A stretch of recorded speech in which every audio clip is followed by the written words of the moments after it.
But ಭಾಳ ಸಣ್ಣ social responsibility ಅಂದರೆ ವೈಯಕ್ತಿಕ ಬದುಕನ್ನಾದರೂ ಎಷ್ಟು ಕಮ್ಮಿ ಕಳ್ಳತನ ಮಾಡ್ತೀರೋ ಅಷ್ಟು ಕಮ್ಮಿ ಕಳ್ಳತನದಲ್ಲಿ ಬದುಕಿದರೆ probably you will be living in a better society ಅಲ್ವಾ. ಆ ಮಿತ್ತು ನಮಗೆ ಎಷ್ಟು ಗೊತ್ತಿದೆ ಅಂದರೆ, ನೀವು ಮಹಾಭಾರತ ಹೇಳಬೇಕಾದ್ರೆ ಯಾರಿಂದ ಬೇಕಾದ್ರೂ ಶುರು ಮಾಡ್ಬೋದು ಕಥೆನ. Correct correct. ಆದರೆ ಮಹಾಭಾರತ ರಾಮಾಯಣ ಬಿಟ್ಟು ಬೇರೆ ಕಥೆಗಳನ್ನು ಯಾರಿಂದ ಬೇಕಾದ್ರೂ ಶುರು ಮಾಡೋಕ್ಕೆ ಯಾರು ಅಂತಲೇ ಯಾರಿಗೂ ಗೊತ್ತಿಲ್ವಲ್ಲ. ಸೀರಿಯಲ್ಗೆ ಏನು ಬೇಕು ಅನ್ನೋದನ್ನು ನಾವು ಮೊದಲು ಡಿಸೈಡ್ ಮಾಡಬೇಕಲ್ವಾ. ಹೆಣಿತಾ ಹೋಗಬೇಕು ಅಂದರೆ ಹೆಣದಂಗೆ ಆಗ್ತದೆ ಅಷ್ಟೇನೆ ಅಂತ. ಅಫ್ಕೋರ್ಸ್ ಜನ ಕೇಳ್ಬೋದು, ಏನು ನೀನು ಮಾಡಿದ್ದೆ ಸೀರಿಯಲ್ಲ ಅಂತ. ಅಲ್ಲ, ಕಳ್ಳತನ ಆಗ್ತಾ ಇದೆ ನಮಗೆ ಗೊತ್ತಿದೆ, ಕಳ್ಳರನ್ನ ನಾವು ಹಿಡಿಯಲ್ಲ, ಪ್ರಾಮಾಣಿಕರು ಕಳ್ಳತನ ಮಾಡಿದ್ದಾರೆ ಅಂತ ಅವ್ರ ಮೇಲೆ ಸುಳ್ಳು ಕೇಸ್ ಹಾಕ್ತೀವಿ. ಬಾಹ್ಯ ಸೌಂದರ್ಯದೊಟ್ಟಿಗೆ ನೀವು 2 ದಿನ ಕಮ್ಯುನಿಕೇಟ್ ಮಾಡೋಕ್ಕಾಗತ್ತೆ. ಆಂತರ್ಯದಲ್ಲಿ ಇದ್ದರೆ ಗಂಟೆಗಟ್ಟಲೆ ಕೂತು ಮಾತಾಡ್ಬೋದು, ಬಾಹ್ಯ ಇದ್ದರೆ 10 ನಿಮಿಷಕ್ಕೆ ಬೋರ್ ಹೊಡೆಯುತ್ತೆ. ಅಂದರೆ age is not A number ಅನ್ನೋದಕ್ಕಿಂತ ನನಗೆ ಹೇಳೋದೇನು ಅಂತಂದರೆ, ಮಾಡಬಹುದಪ್ಪ, ವಯಸ್ಸಿಗೂ ಅದಕ್ಕೂ ಸಂಬಂಧ ಇಲ್ಲ. ಕರೆಕ್ಟ್. ವಯಸ್ಸಲ್ಲೂ ಏನೂ ಮಾಡದೆ ಕಳಿಬೋದು, ವಯಸ್ಸಾದ ಮೇಲೂ ಏನಾದರೂ ಮಾಡ್ಕೊಂಡು ಬದುಕ್ಬೋದು. ನಮಗೆ ಅನ್ನಿಸ್ಬೋದು ಎಷ್ಟೋ ಕಡೆ ಕತೆ ಹಾಗೆ ಕೂತಿದೆ, ಮೊದಲು 100 ಎಪಿಸೋಡ್ ಚೆನ್ನಾಗಿತ್ತು, ಆಮೇಲೆ ಚೆನ್ನಾಗಿಲ್ಲ ಅನ್ಸೋದು ಈ ಕಾರಣಕ್ಕೆ. ಯಾಕೆಂದರೆ ನಮಗೆ ವರ್ತಮಾನ ಅಲ್ಲಿಂದ ಮುಂದಿನ ಜನ್ರೇಷನ್ಗೆ ಹೋಗೋದಿದೆಯಲ್ಲ, ಅದು ಬಹಳ ಕಷ್ಟ. ನನಗೆ ಈಗಲೂ ಅರ್ಥ ಆಗಿಲ್ಲ, 10 ಗಂಟೆಗಷ್ಟು ಚೆನ್ನಾಗಿ ನಡೀತಾ ಇರೋ ಸೀರಿಯಲ್ 8:30 ಯಾಕೆ ಬರಬೇಕಿತ್ತು ಅಂತ. ಕಾರಣ ಯಾರೇ ಕೊಡಬಹುದು. ಒಂದು ಹೇಳ್ತೀನಿ ಕೇಳಿ, ನನಗೇ ಅರ್ಥವಾದ ಲಾಜಿಕ್ಕು ಅಂದರೆ, cross section of the society which sees the serial at 10 o'clock is different from the cross section which is available to 8:30. ಮೊದಲು ಮನೆಗಳು ನಿಲ್ಲಿಸಿದ್ದೆ ತಾಯಂದರು. ತಂದೆಯರು ಕಷ್ಟಪಡೋದಿಲ್ಲ ಅಂತಲ್ಲ, ಬಟ್ ಸಾಮಾನ್ಯವಾಗಿ ಮನೆಗಳು ಒಂದು ಗುಂಪಾಗಿ ನಿಂತದ್ದು. ಮನೆಯ ಸಮಸ್ಯೆಗಳು ಕಮ್ಮಿ ಇದ್ದರೆ ತಂದೆ ಕೂಡ ಹೊರಗಡೆ ದುಡಿಯೋದು ಸುಲಭ. ಹೆಂಡತಿ ಸಂಬಳ ಎಷ್ಟು ಅಂತ ಗೊತ್ತಿಲ್ಲದೆ ಇರೋ ಗಂಡಸರು ಕಮ್ಮಿ, ಗಂಡನ ಸಂಬಳ ಪೂರ್ತಿ ಗೊತ್ತು ಅಂತ ಹೇಳೋ ಹೆಂಗಸರು ಕಮ್ಮಿ ನನ್ನ ಲೆಕ್ಕಕ್ಕೆ, ಇಲ್ವಾ? ನಾವು ಸ್ವಂತ ಅಣ್ಣನೇ ಮೋಸ ಮಾಡೋದ ಅಂತ ಇನ್ಯಾರು ಮೋಸ ಮಾಡ್ತಾರೆ? ಹಂಚ್ಕೊಳ್ಳೋಕ್ಕಿರೋದೇ ಅವರಿಗೆ ಅಲ್ವಾ. ಅಣ್ಣ ತಮ್ಮಂದ್ರೆ ಜಗಳ ಆಡ್ಬೋದಾ ಅಂತ. ಅಣ್ಣ ತಮ್ಮಂದ್ರೆ ಜಗಳ ಆಡೋಕ್ಕೆ ಆಸ್ತಿ ಇರೋದು, ಬೇರೆಯವ್ರಿಗೆ ಎಲ್ಲಿರುತ್ತೆ. ಹಾಗಾಗಿ ನಮ್ಮ ಭಾಳ ಸ್ಟೇಟ್ಮೆಂಟ್ಗಳಿದೆ, ಸ್ವಂತ ಹೆಂಡತಿನೇ ಗಂಡನಿಗೆ ವಿಷ ಹಾಕ್ಬಿಟ್ಲು ಅಂತ. ಅವಳೇ ಅಲ್ವಾ ಸಫರ್ ಮಾಡ್ತಾ ಇರೋದು. ಅಂದರೆ ಎಲ್ಲರ ಎದುರಿಗೂ ನಗಬಹುದು ನಾವು, ಎಲ್ಲರ ಎದುರಿಗೂ ಅಳೋಕ್ಕಾಗಲ್ಲ. ಅಳೋದಕ್ಕೆ ಅದರದ್ದೇ ಆದ ಒಂದು ವಾತಾವರಣ, ಸನ್ನಿವೇಶ ಬೇಕಾಗತ್ತೆ. ಹೆಂಗಸು ಸ್ವಂತದವ್ರನ್ನ ಮನೆಯವ್ರನ್ನ ಮೆಚ್ಚೋದಕ್ಕೆ ಪರದಾಡ್ತಾಳೆ. ಅವ್ರು ಮೆಚ್ಚಲ್ಲ, ಇವ್ರು ಬಿಡಲ್ಲ, ನರಕ ತಪ್ಪಲ್ಲ. ಗಂಡಸು ಪ್ರಪಂಚನ ಮೆಚ್ಚೋದಕ್ಕೆ ತಿನ್ಕಾಡ್ತಾನೆ, ಅದು ಮೆಚ್ಚಲ್ಲ, ಇವನಿಗೆ ನೆಮ್ಮದಿ ಇಲ್ಲ, ಮತ್ತೆ ನರಕ. ಸೋಷಿಯಲ್ ಮೀಡಿಯಾದಲ್ಲಿ ಚೆಕ್ಔಟ್ ಮಾಡ್ಬೋದು, ಸೇತು ಮಾತು ಅಂತ ಒಂದು ಹ್ಯಾಂಡಲ್ ಇದೆ. ಬ್ಯೂಟಿಫುಲ್ ಆಗಿರುವಂಥ ನುಡಿಮುತ್ತುಗಳು, ನಮ್ಮ ಸೇತುರಾಮ್ ಸರ್ ಅವರ ಸಾಕಷ್ಟು ಸೀರಿಯಲ್ಸ್ನ ಡೈಲಾಗ್ಸ್ಗಳು, 1 ಲೈನರ್ಸ್ ಅದೆಲ್ಲವನ್ನ ಅಲ್ಲಿ ನೋಡಬಹುದು. ಗೃಹಸ್ಥಾಶ್ರಮದಲ್ಲಿ ಗೃಹಿಣಿಯರಲ್ಲಿ ನಮ್ಮಲ್ಲಿ ರಸ್ತೆಗೆ 4 ಫರ್ಟಿಲಿಟಿ ಸೆಂಟರ್ಸ್ ಬಂದ್ಬಿಡ್ತು. ಅದೇ ಎಲ್ಲ ಬಾಂಬೆ ರೆಡ್ ಲೈಟ್ ಏರಿಯಾದಲ್ಲಿ ಇಟ್ ಇಸ್ ಅಬಾರ್ಷನ್ಸ್ಗೆ ಡಾಕ್ಟರ್ಗಳು ಓಡಾಡ್ತಾ ಇರ್ತಾರೆ. ಅಲ್ಲಿ ಅದು ಮುಖ್ಯ ಆಗುತ್ತೆ, ಇಲ್ಲಿ ಇದು ಮುಖ್ಯ ಆಗುತ್ತೆ. ಬದುಕಿನಲ್ಲಿ ಇರುವಷ್ಟು ಇಂಟ್ರೆಸ್ಟ್ ಇನ್ನು ಯಾವುದ್ರಲ್ಲೂ ಇಲ್ಲ. ಮತ್ತು ನಾನು ಬದುಕನ್ನು ಭಾಳ ಪ್ರೀತಿಸ್ತೀನಿ. ಅಫ್ಕೋರ್ಸ್ ನಾನು ಯಾವಾಗಲೂ ಹೇಳ್ತೀನಿ, ನಾನು ಯಾರಿಗೋಸ್ಕರ ಬದುಕಿಲ್ಲ, ನಾನು ನನಗೋಸ್ಕರ ಬದುಕಿದ್ದೀನಿ. I love my life because I want to live it. Voice of Bengaluru, Soujanya.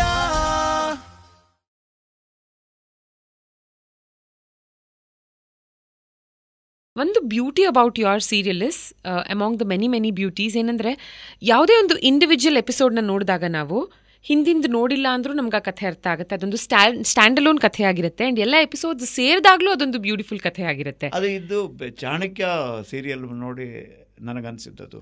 Chanakya serial Chandraprakash Dwivedi ಅಂತ ಮಾಡಿದ್ದದು, DD1 ಬಂತು ಮಾಡಿದ್ದವರು. Chandraprakash Dwivedi national school of ಡ್ರಾಮಾದಲ್ಲಿ ಮಾಡೋದವರು ಅಂತ ಕಾಣುತ್ತೆ.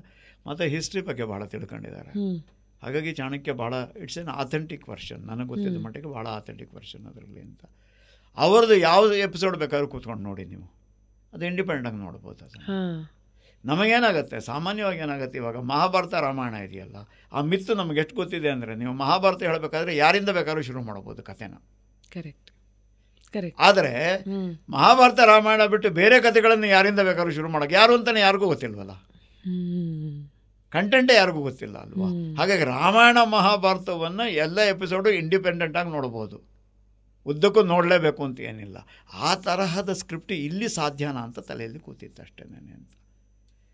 ಅಲ್ಲಿಗೆ ಏನಾಗುತ್ತೆ, ನಿಮಗೆ ಕ್ಯಾರೆಕ್ಟರ್ಸನ್ನಲ್ಲಿ ಯೂನಿವರ್ಸಲ್ ಆದ ಥಾಟ್ ಪ್ರೋಸೆಸ್ ಇಟ್ಕೊಂಡು ಕ್ಯಾರೆಕ್ಟರ್ಸ್ನ ಬೆಳೆಸಿದರೆ each episode would be N independent this one, ನೋಡಲಿಕ್ಕೆ ಇಂಟ್ರೆಸ್ಟ್ ಬರುತ್ತೆ ಅಂತ. ಮತ್ತು ಎಲ್ಲ ಎಪಿಸೋಡಲ್ಲೂ ಒಂದು ಕಂಟೆಂಟ್ ಇರಬೇಕು. ನೆನ್ನೆದನ್ನೇ ಇವತ್ತು ಕಂಟಿನ್ಯೂ ಮಾಡಿ, ಇವತ್ತಿಂದೇ ನಾಳೆ ಕಂಟಿನ್ಯೂ ಮಾಡಿ, ನಾಳೆದನ್ನೇ ನಾಳೆದೇ ಕಂಟಿನ್ಯೂ ಮಾಡಿದಾಗ ವಾರಕ್ಕೊಂದಿನ ನೋಡಿದ್ರೆ ಸಾಕು ಅಂತ ಅನಿಸುತ್ತೆ ಅಲ್ವಾ. ನೀವು ಯಾರನ್ನು ಅಡುಗೆ ಕರಿತೀರಿ ಅನ್ನೋದ್ರ ಮೇಲೆ ಅವ್ರು ಮಾಡಿದ ಅಡುಗೆ ಡಿಪೆಂಡ್ ಆಗುತ್ತೆ ಅಷ್ಟೇ ಅಂತ ಅಲ್ವಾ. ನೀವು ಎಲೆಕ್ಟ್ರಿಷಿಯನ್ನು ಪ್ಲಂಬರ್ನ ಅಡುಗೆ ಮಾಡೋಕ್ಕೆ ಕರೆದು ಬಿಟ್ರೆ ಅವರು ಎಲ್ಲದರಲ್ಲೂ ಎಲೆಕ್ಟ್ರಿಕ್ ವರ್ಕು ಪ್ಲಂಬಿಂಗೇ ಮಾಡ್ತಾರಲ್ವ. ಕರೆಕ್ಟ್. ಅಲ್ಲ, ನಾನು ಹೇಳೋದು ಏನಾಗುತ್ತೆ ನಿಮಗೆ ಅಂತಂದರೆ, ಸೀರಿಯಲ್ಗೆ ಏನು ಬೇಕು ಅನ್ನೋದನ್ನು ನಾವು ಮೊದಲು ಡಿಸೈಡ್ ಮಾಡಬೇಕಲ್ವಾ. ಹೆಣಿತಾ ಹೋಗಬೇಕು ಅಂದರೆ ಹೆಣ್ದಂಗೆ ಆಗ್ತದೆ ಅಷ್ಟೇನೆ ಅಂತ. ಅಫ್ಕೋರ್ಸ್ ಜನ ಕೇಳ್ಬೋದು, ಏನು ನೀನು ಮಾಡಿದ್ದೆ ಸೀರಿಯಲ್ಲ ಅಂತ. ಅಲ್ಲ, ನಾನೇನೋ ನನ್ನ ಭಾಗದ ಸೀರಿಯಲ್ ಮಾಡಿದೆ. ಮಿಕ್ಕಿದ ಸೀರಿಯಲ್ಸು ಯಾರೂ ನೋಡಲ್ವಲ್ಲ. ಯಾರು ನೋಡ್ತಾ ಇದ್ದಾರೆ? ಇಲ್ಲ ಭಾಳ ಜನ ನೋಡ್ತಾರೆ, TRP ಇದೆ. ಈಗ ಬಿಡಿ, TRP ಇದೆ ಅನ್ನೋದನ್ನ ಎಲ್ಲಿವರೆಗೂ. ನಮ್ಮ ಅರ್ಣಬ್ ಗೋಸ್ವಾಮಿ ಅವ್ರದ್ದು ರಿಪಬ್ಲಿಕ್ನಲ್ಲಿ ನಡೀತಲ್ಲ, ಅರ್ಣಬ್ ಗೋಸ್ವಾಮಿ ಅವರ ಕೇಸ್ ಆಗಿದ್ದು, ಅವ್ರ ಮೇಲೆ ಸುಳ್ಳು ಕೇಸ್ ಹಾಕಿದ್ರು. ಅಂದರೆ TRP ಮ್ಯಾನಿಪ್ಯುಲೇಟ್ ಮಾಡಿದ್ದಾರೆ ಅಂತ ಸುಳ್ಳು ಕೇಸ್ ಆಯಿತು. ರಿಪಬ್ಲಿಕ್ ಮೇಲೆ ಹಾಕಿದಂಥ ಕೇಸು ಸುಳ್ಳು ಪ್ರೂವ್ ಆಯಿತು. ಹಾಗಾಗಿ ಅರ್ಣಬ್ ಗೋಸ್ವಾಮಿ ತಪ್ಪಿಲ್ಲ, ಅವ್ರಂಗೆ ಮಾಡಿಲ್ಲ. ಆದರೆ ಒಂದು ಬೇಸಿಕ್ ಸತ್ಯ, TRP ಮ್ಯಾನಿಪ್ಯುಲೇಟ್ ಮಾಡ್ಬೋದು ಅನ್ನೋದು ಸತ್ಯ ಆಯಿತಾ? Correct. You didn't catch anybody. ಅಲ್ಲಿಗೆ ಏನಾಗತ್ತೆ ಅಂತಂದರೆ, ಕಳ್ಳತನ ಆಗ್ತಾ ಇದೆ ನಮಗೆ ಗೊತ್ತಿದೆ, ಕಳ್ಳರನ್ನ ನಾವು ಹಿಡಿಯಲ್ಲ, ಪ್ರಾಮಾಣಿಕರು ಕಳ್ಳತನ ಮಾಡಿದ್ದಾರೆ ಅಂತ ಅವ್ರ ಮೇಲೆ ಸುಳ್ಳು ಕೇಸ್ ಹಾಕ್ತೀವಿ. ಅಲ್ಲಿಗೆ ಈ ಥರದಲ್ಲಿ ಕಳ್ಳತನ ಆಗತ್ತೆ ಅಂತ ಒಪ್ಕೋತೀರ ಅಲ್ವಾ? ಪ್ರಾಯಶಃ ನನಗೀಗಿನ ಸೀರಿಯಲ್ ನೋಡಿದಾಗ ಇರಬಹುದೇನೋ ಅಂತ ಅನ್ಸುತ್ತೆ. ನಾವು ಕಣ್ಣಾರೆ ಕಂಡಿಲ್ಲ, ಇರಬಹುದೇನೋ ಅಂತ ಅನ್ಸುತ್ತೆ. ಅಂದರೆ ಪ್ರತಿ ಸೀರಿಯಲ್ಗೆ ಏನು ನೆಗೆಟಿವಿಟಿ ಹೆಚ್ಚಿದೆ ಸರ್. ನೆಗೆಟಿವಿಟಿ ಯಾಕಿದೆ ಅಂತಂದರೆ, we always think negativity thrill ಕೊಡತ್ತೆ ಅಂತ. Gossip value. ನಿಮ್ಮ ಮನೆಯಲ್ಲಿ ಗಂಡ ಹೆಂಡತಿ ಚೆನ್ನಾಗಿಲ್ಲ ಅಂತಂದರೆ ನನಗದು gossip value. It is very interesting. ನನ್ನ ಮನೆಯಲ್ಲಿ ಗಂಡ ಹೆಂಡತಿ ಚೆನ್ನಾಗಿಲ್ಲ ಅಂದರೆ it's A matter of suffering ಅಲ್ವಾ? ಅಲ್ವಾ? ಹಾಗಾಗಿ ನನಗೇನಾಗುತ್ತೆ, ನಿಮ್ಮನೆ ಗಂಡ ಹೆಂಡತಿ ಸರಿ ಇಲ್ಲ ನೋಡೋದಕ್ಕೆ ಭಾಳ ಇಂಟ್ರೆಸ್ಟಿಂಗ್ ಆಗುತ್ತೆ. ಮತ್ತು ಎರಡನೇದು ಹೇಳ್ತೀನಲ್ಲ, ವಿಷ ಕೊಡೋ ಸೀನ್ಗಳು ಭಾಳ ಮಾಡ್ತಾರೆ. ಯಾರೋ ವಿಷ ತಂದರು, ಈಗಲೂ ನನಗೆ ಗೊತ್ತಿಲ್ಲ ಯಾವ ಅಂಗಡೀಲಿ ವಿಷ ಸಿಗತ್ತೆ. ಐ ಆಮ್ ಆಸ್ಕಿಂಗ್ ಯು, ಯಾವ ರೂಪದಲ್ಲಿ ಸಿಗತ್ತೆ? ಸಿಗರೇಟ್ ಹೆಂಗೆ ಸಿಗತ್ತೆ ಗೊತ್ತಿದೆ. ಸ್ವಲ್ಪ ನೀವು ಕಂಡೋನ್ಮೆಂಟ್ ಸೈಡೆಲ್ಲ ಓಡಾಡಿದರೆ ಕೆಲವು ಜಾಗಗಳಲ್ಲಿ ಈವನ್ ಡ್ರಗ್ಸ್ ಹೆಂಗೆ ಸಿಗತ್ತೆ ಅನ್ನೋದು ಗೊತ್ತಾಗಬಹುದು ಅಲ್ಲ? ಇದೆಯಾ ಅಂದರೆ ಇದೆ, ಡ್ರಗ್ಸ್ನ ಅವೈಲಬಿಲಿಟಿ ಇದೆಯಾ ಅಂದರೆ ಇದೆ. ಅಂದರೆ ಎಲ್ಲಿದೆ ನಮಗೆ ಗೊತ್ತಿಲ್ಲ, ಬಟ್ ಒಂದು ಸ್ವಲ್ಪ ಎನ್ಕ್ವೈರಿ ಮಾಡಿದ್ರೆ ಸಿಗ್ಬೋದು. ಈ ವಿಷ ಎಲ್ಲಿ ಸಿಗುತ್ತೆ? ಬಟ್ ಹೆಚ್ಚು ಕಮ್ಮಿ ಎಲ್ಲ ಸೀರಿಯಲಲ್ಲೂ ವಿಷ ಕೊಡ್ತಾರೆ. ಅದು ಅದೇ ಥರ ಬಾಕ್ಸಲ್ಲಿ ಬರುತ್ತೆ, ಅದೇನೋ ಒಂಥರ ಸಣ್ಣ ಬಾಟ್ಲ್ ಥರದ್ದು ಬರುತ್ತೆ. ಇದೆಲ್ಲ ಯಾರು ಹೇಳ್ಕೊಟ್ರೂ ಗೊತ್ತಿಲ್ಲ ನನಗೆ. ಬಟ್ ಆಫ್ಕೋರ್ಸ್ ಒಂದಿದೆ, ನಾವು ಕಿಚನ್ ಕ್ಲೋಸ್ ಮಾಡಿದ ಮೇಲೆ ಅಡುಗೆ ಬಗ್ಗೆ ಏನು ಮಾಡೋಕ್ಕಾಗತ್ತೆ ಹೇಳಿ ನಮಗೆ? ಅಂದರೆ ಮನೆಯಲ್ಲಿ ನಾವು ಊಟ ಮಾಡಲ್ಲ, ಮನೇಲಿ ತಿಂಡಿ ತಿನ್ನಲ್ಲ, ವಾಸ ಮನೆಯಲ್ಲಿ ಮಾಡಲ್ಲ, ನಾವು ಹೊರಗೆ ಕಳಿತೀವಿ. ಮತ್ತು ಮನೆ ಕತೆ ಹೆಂಗೆ ಬರಿತೀರಿ ಅಲ್ವಾ? Very nice. ಹೌದು, ನೀವು ಯಾರನ್ನೋ ಟಾಲ್ರೇಟ್ ಮಾಡಿರಬೇಕು ಲೈಫಲ್ಲಿ, ಅಥವಾ ಇನ್ಯಾರಿಗೋ ಟಾಲರಬಲ್ ಆಗಿ ಬದುಕಿರಬೇಕು. ನನ್ನನ್ನು ನಾನು ಎಷ್ಟೋ ಜನನ ಸಹಿಸ್ಕೊಂಡು ಬದುಕಿರಬೇಕು. ಹಾಗೆಯೇ ನಾನು ಭಾಳಷ್ಟು ಜನಕ್ಕೆ ಸಹ್ಯವಾಗಿರಬೇಕು. ಅದೊಂದು ಎಫರ್ಟ್. ಅದಿದ್ದಾಗ ಏನಾಗುತ್ತೆ, ನಾನು ಬದುಕಿರ್ತೀನಿ. ಬದುಕಿದ್ದಾಗ ಕತೆ ಬರೆಯೋಕ್ಕೆ ಸಾಧ್ಯ.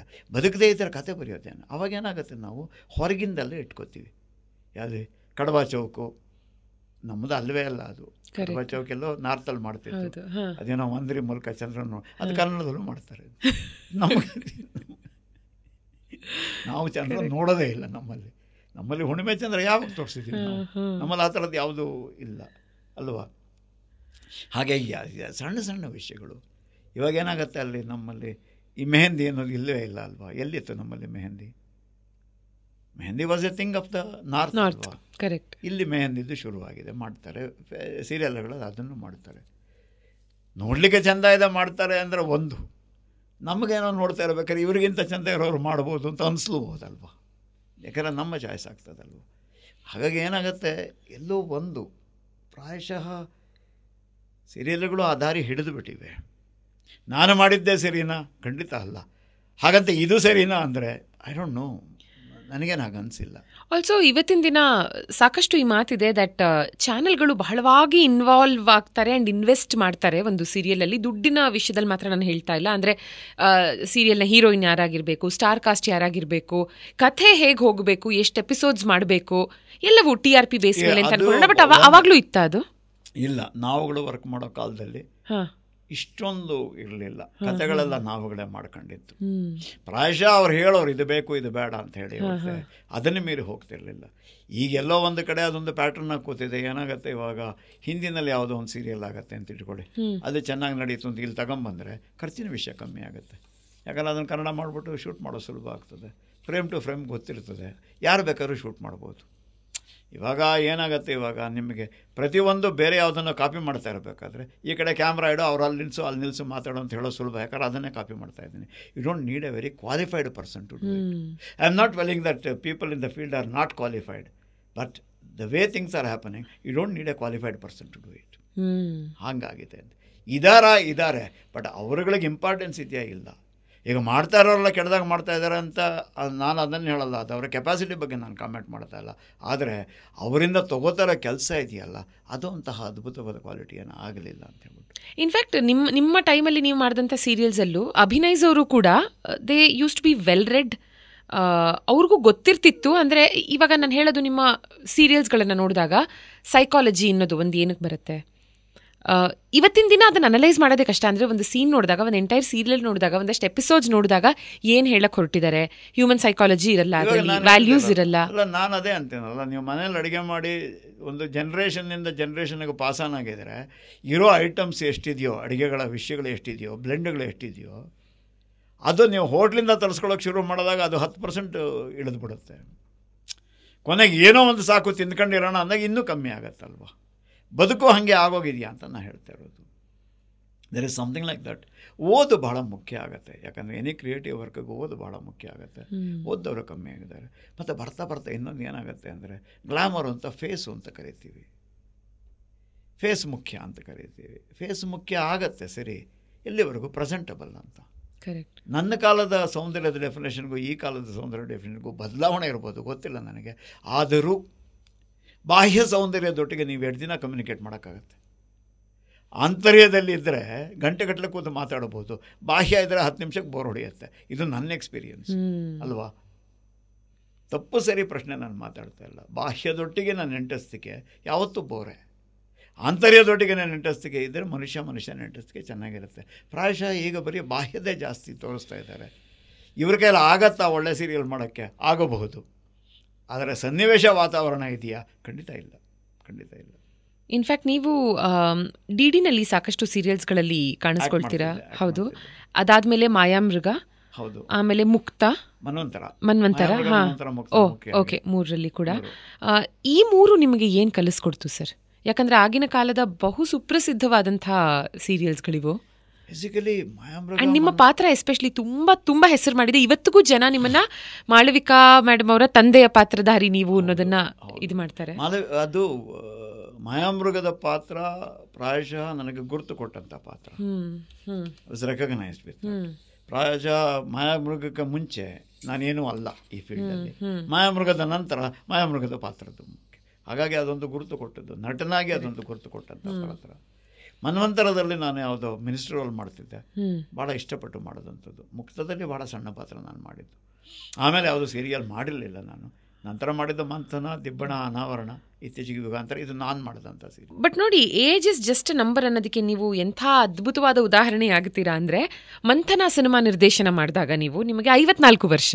ಮಂಥನ ಸೀರಿಯಲ್ 54.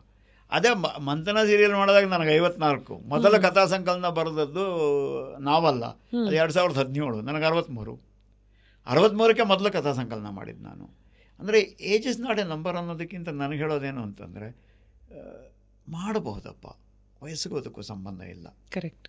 ವಯಸ್ಸಲ್ಲೂ ಏನೂ ಮಾಡದೆ ಕಳಿಬೋದು, ವಯಸ್ಸಾದ ಮೇಲೂ ಏನಾದರೂ ಮಾಡ್ಕೊಂಡು ಬದುಕ್ಬೋದು. ಎರಡೂ ಆಗುತ್ತೆ.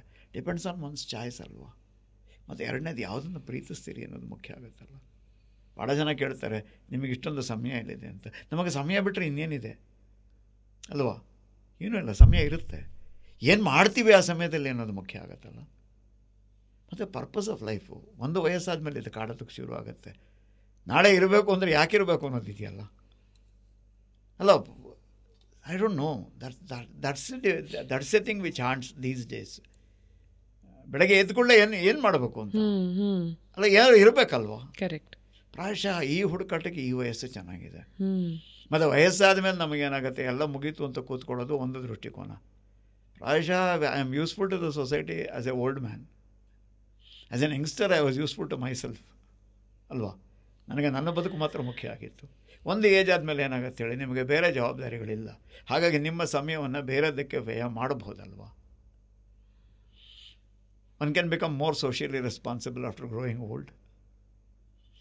ಎಲ್ಲ ಒಂದು ಕಡೆ ಸೋಷಿಯಲಿ ನಾವು ರೆಲೆವೆಂಟ್ ಆಗೋದಿದೆಯಲ್ಲ, ಅದು ಭಾಳ ಮುಖ್ಯ ಆಗ್ತದೆ ವಯಸ್ಸಾಗ್ತಾಯಿದೆ. ವಯಸ್ಸಲ್ಲಿ we are relevant to our selves.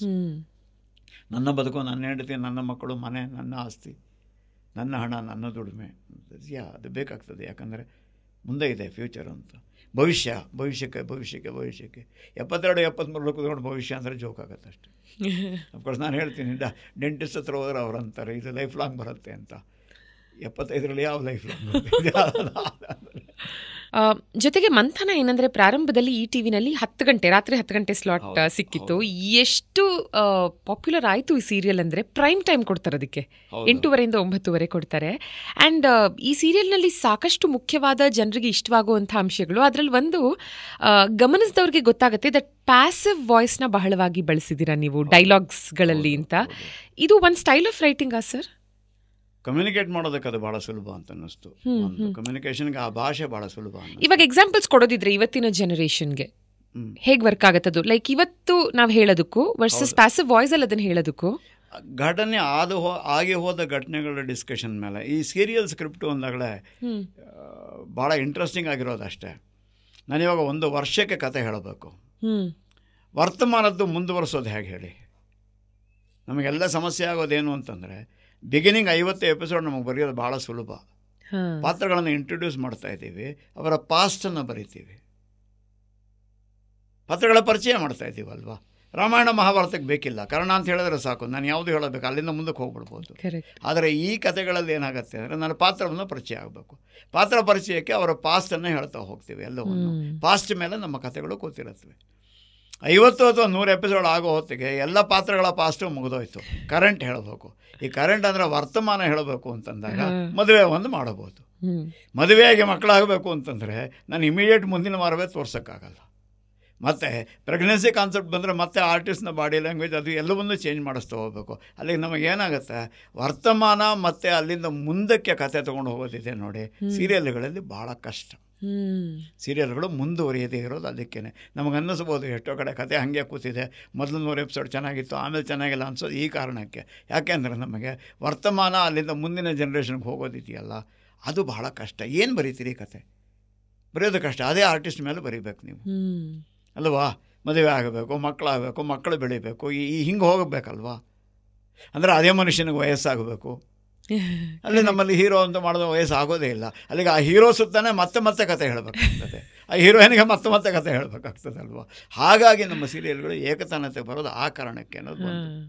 ಎರಡನೇದು, 10 ಗಂಟೆಗೆ ಅದನ್ನು ಯಾರೂ ಪ್ರೈಮ್ ಟೈಮು ಅಂತ ನನಗೆ ಕೊಟ್ಟಿರಲಿಲ್ಲ.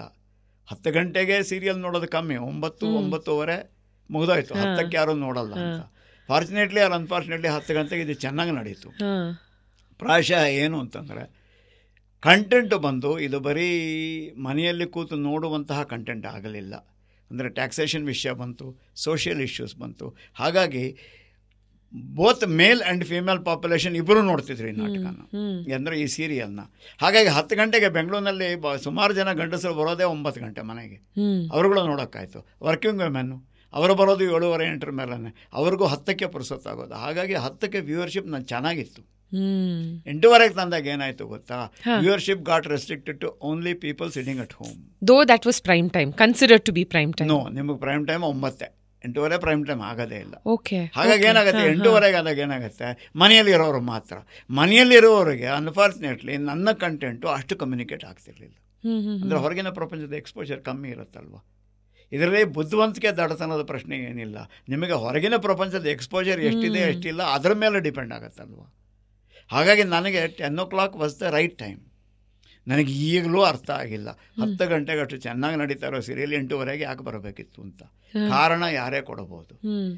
ಒಂದು ಹೇಳ್ತೀನಿ ಕೇಳಿ, ನನಗೇ ಅರ್ಥವಾದ ಲಾಜಿಕ್ಕು ಅಂದರೆ, cross section of the society which sees the serial at 10 o'clock is different from the cross section which is available to 8:30. ಸಂಜೆ 6 ಗಂಟೆ ಇನ್ನೂ ಕಮ್ಮಿ. ಕ್ರಾಸ್ ಸೆಕ್ಷನ್ ಯಾರು ಹೇಳಿ, ವಾಕಿಂಗೂ ಹೋಗದೆ ಇರೋರು. ಅರ್ಥ ಆಯ್ತಾ ನಾನು ಹೇಳ್ತಾ ಇರೋದು? ಸಂಜೆ 6-6:30 ಅವರೇ ಕೂತ್ಕೊಂಡು ನೋಡೋದಲ್ವಾ. ಕರೆಕ್ಟ್. ಹಾಗಾಗಿ ಏನಾಗುತ್ತೆ, ಆಯಾ ಟೈಮ್ಗೆ ಆಯಾ cross section of the society is available before the TV. ಹಾಗಿದ್ದಾಗ ಏನಾಗುತ್ತೆ, ನಿಮಗೆ ಚೇಂಜ್ ಮಾಡಿದ್ದು ಒಂದು ಚಾನಲ್ಲು ಅದನ್ನು ಯೋಚನೆ ಮಾಡುತ್ತೆ ಅಂತ ನನ್ನ ಅನಿಸಿಕೆ. ಅವ್ರಿಗೆ ಅದು ಗೊತ್ತಿದ್ದು ಯಾಕೆ ಚೇಂಜ್ ಮಾಡಿದ್ರು ಅನ್ನೋದಿದೆಯಲ್ಲ, ಅದು ನನಗೆ ಇವತ್ತು ಗೊತ್ತಿಲ್ಲ.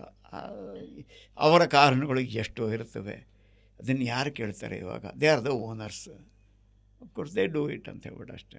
ಜೊತೆಗೆ ಈ ಸೀರಿಯಲ್ನ ಎಪಿಸೋಡ್ ಪ್ರಾರಂಭದಲ್ಲಿ ಅರ್ಪಣೆ ಎಲ್ಲ ತಾಯಂದಿರಿಗೆ ಅನ್ನೋ ಒಂದು ಶೀರ್ಷಿಕೆ, ಅದನ್ನ ಕೂಡ ಹಾಕ್ತೀರಾ ನೀವು, which was so new and different in its own.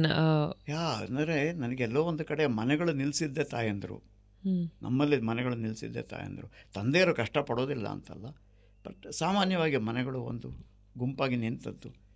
ಮನೆಯ ಸಮಸ್ಯೆಗಳು ಕಮ್ಮಿ ಇದ್ದರೆ ತಂದೆ ಕೂಡ ಹೊರಗಡೆ ದುಡಿಯೋದು ಸುಲಭ. ಇವಾಗ ಮನೆಯಲ್ಲಿ ಹೆಂಡತಿಯ ಸಮಸ್ಯೆ ಇದ್ದರೆ ನಾನು ಹೊರಗಡೆ ಪ್ರಪಂಚದಲ್ಲಿ ನಾರ್ಮಲ್ ಆಗಿರೋ ಸಾಧ್ಯತೆ ಭಾಳ ಕಮ್ಮಿ. ಯಾಕಂತಂದರೆ you have lot of this in the back of your mind ಅಲ್ವಾ. ಹಾಗಾಗಿ ಎಲ್ಲೋ ಒಂದು ಕಡೆ ತಾಯಂದರು ನನಗೆ ಭಾಳ ಮುಖ್ಯವಾಗಿ ಕಂಡಿದ್ದರು. ಆ ಹುದ್ದೆಯ ಬಗ್ಗೆ ನನಗೆ ಭಾಳ ಗೌರವನೂ ಇದೆ, ಬಿಕಾಸ್ ಕ್ರಿಯೇಷನ್ ಅಲ್ವಾ. ಇನ್ಫ್ಯಾಕ್ಟ್ ನಿಮ್ಮನ್ನ ಜೀವನದಲ್ಲಿ ಬಹಳ ಇನ್ಫ್ಲೂಯೆನ್ಸ್ ಮಾಡಿದವರು ನಿಮ್ಮ ತಾಯಿ. ಹೌದು, ಜೀವನದಲ್ಲಿ ಬಹಳ ಇನ್ಫ್ಲೂಯೆನ್ಸ್. ನಮ್ಮೆಲ್ಲರ ಕ್ಯಾರೆಕ್ಟರ್ಸ್ನ ಬಿಲ್ಡ್ ಮಾಡಿದ್ದೆ ನಮ್ಮ ತಾಯಂದ್ರೆ. ಹಾಗಾಗಿ ಅವರು ಯಾವ ದೃಷ್ಟಿಕೋನದಿಂದ ಪ್ರಪಂಚ ನೋಡ್ತಾರೋ ಅದರ ಮೂಲಕನೇ ನಾವು ಪ್ರಪಂಚ ನೋಡ್ತೇವಲ್ವ. ನೀವು ಪ್ರಾರಂಭದಲ್ಲಿ ಒಂದು ಮಾತು ಹೇಳಿದ್ರಿ ಸರ್, ಅಂದರೆ ದಮ್ ಹೊಡಿಯೋದು, ಸಿಗರೇಟ್ ಸೇತಾ, ರಿಂಗ್ ಬಿಡೋದು, ಇದೆಲ್ಲ ಮ್ಯಾಚು ಅಂತ ಅನ್ಕೊಳ್ತಾ ಇದ್ವಿ ನಾವು ಅಂತ. ಅಫ್ಕೋರ್ಸ್ ಆ ದಿನಗಳನ್ನೂ ನೀವು ಎಕ್ಸ್ಪೀರಿಯನ್ಸ್ ಮಾಡಿದ್ದೀರಾ, you have lived like that.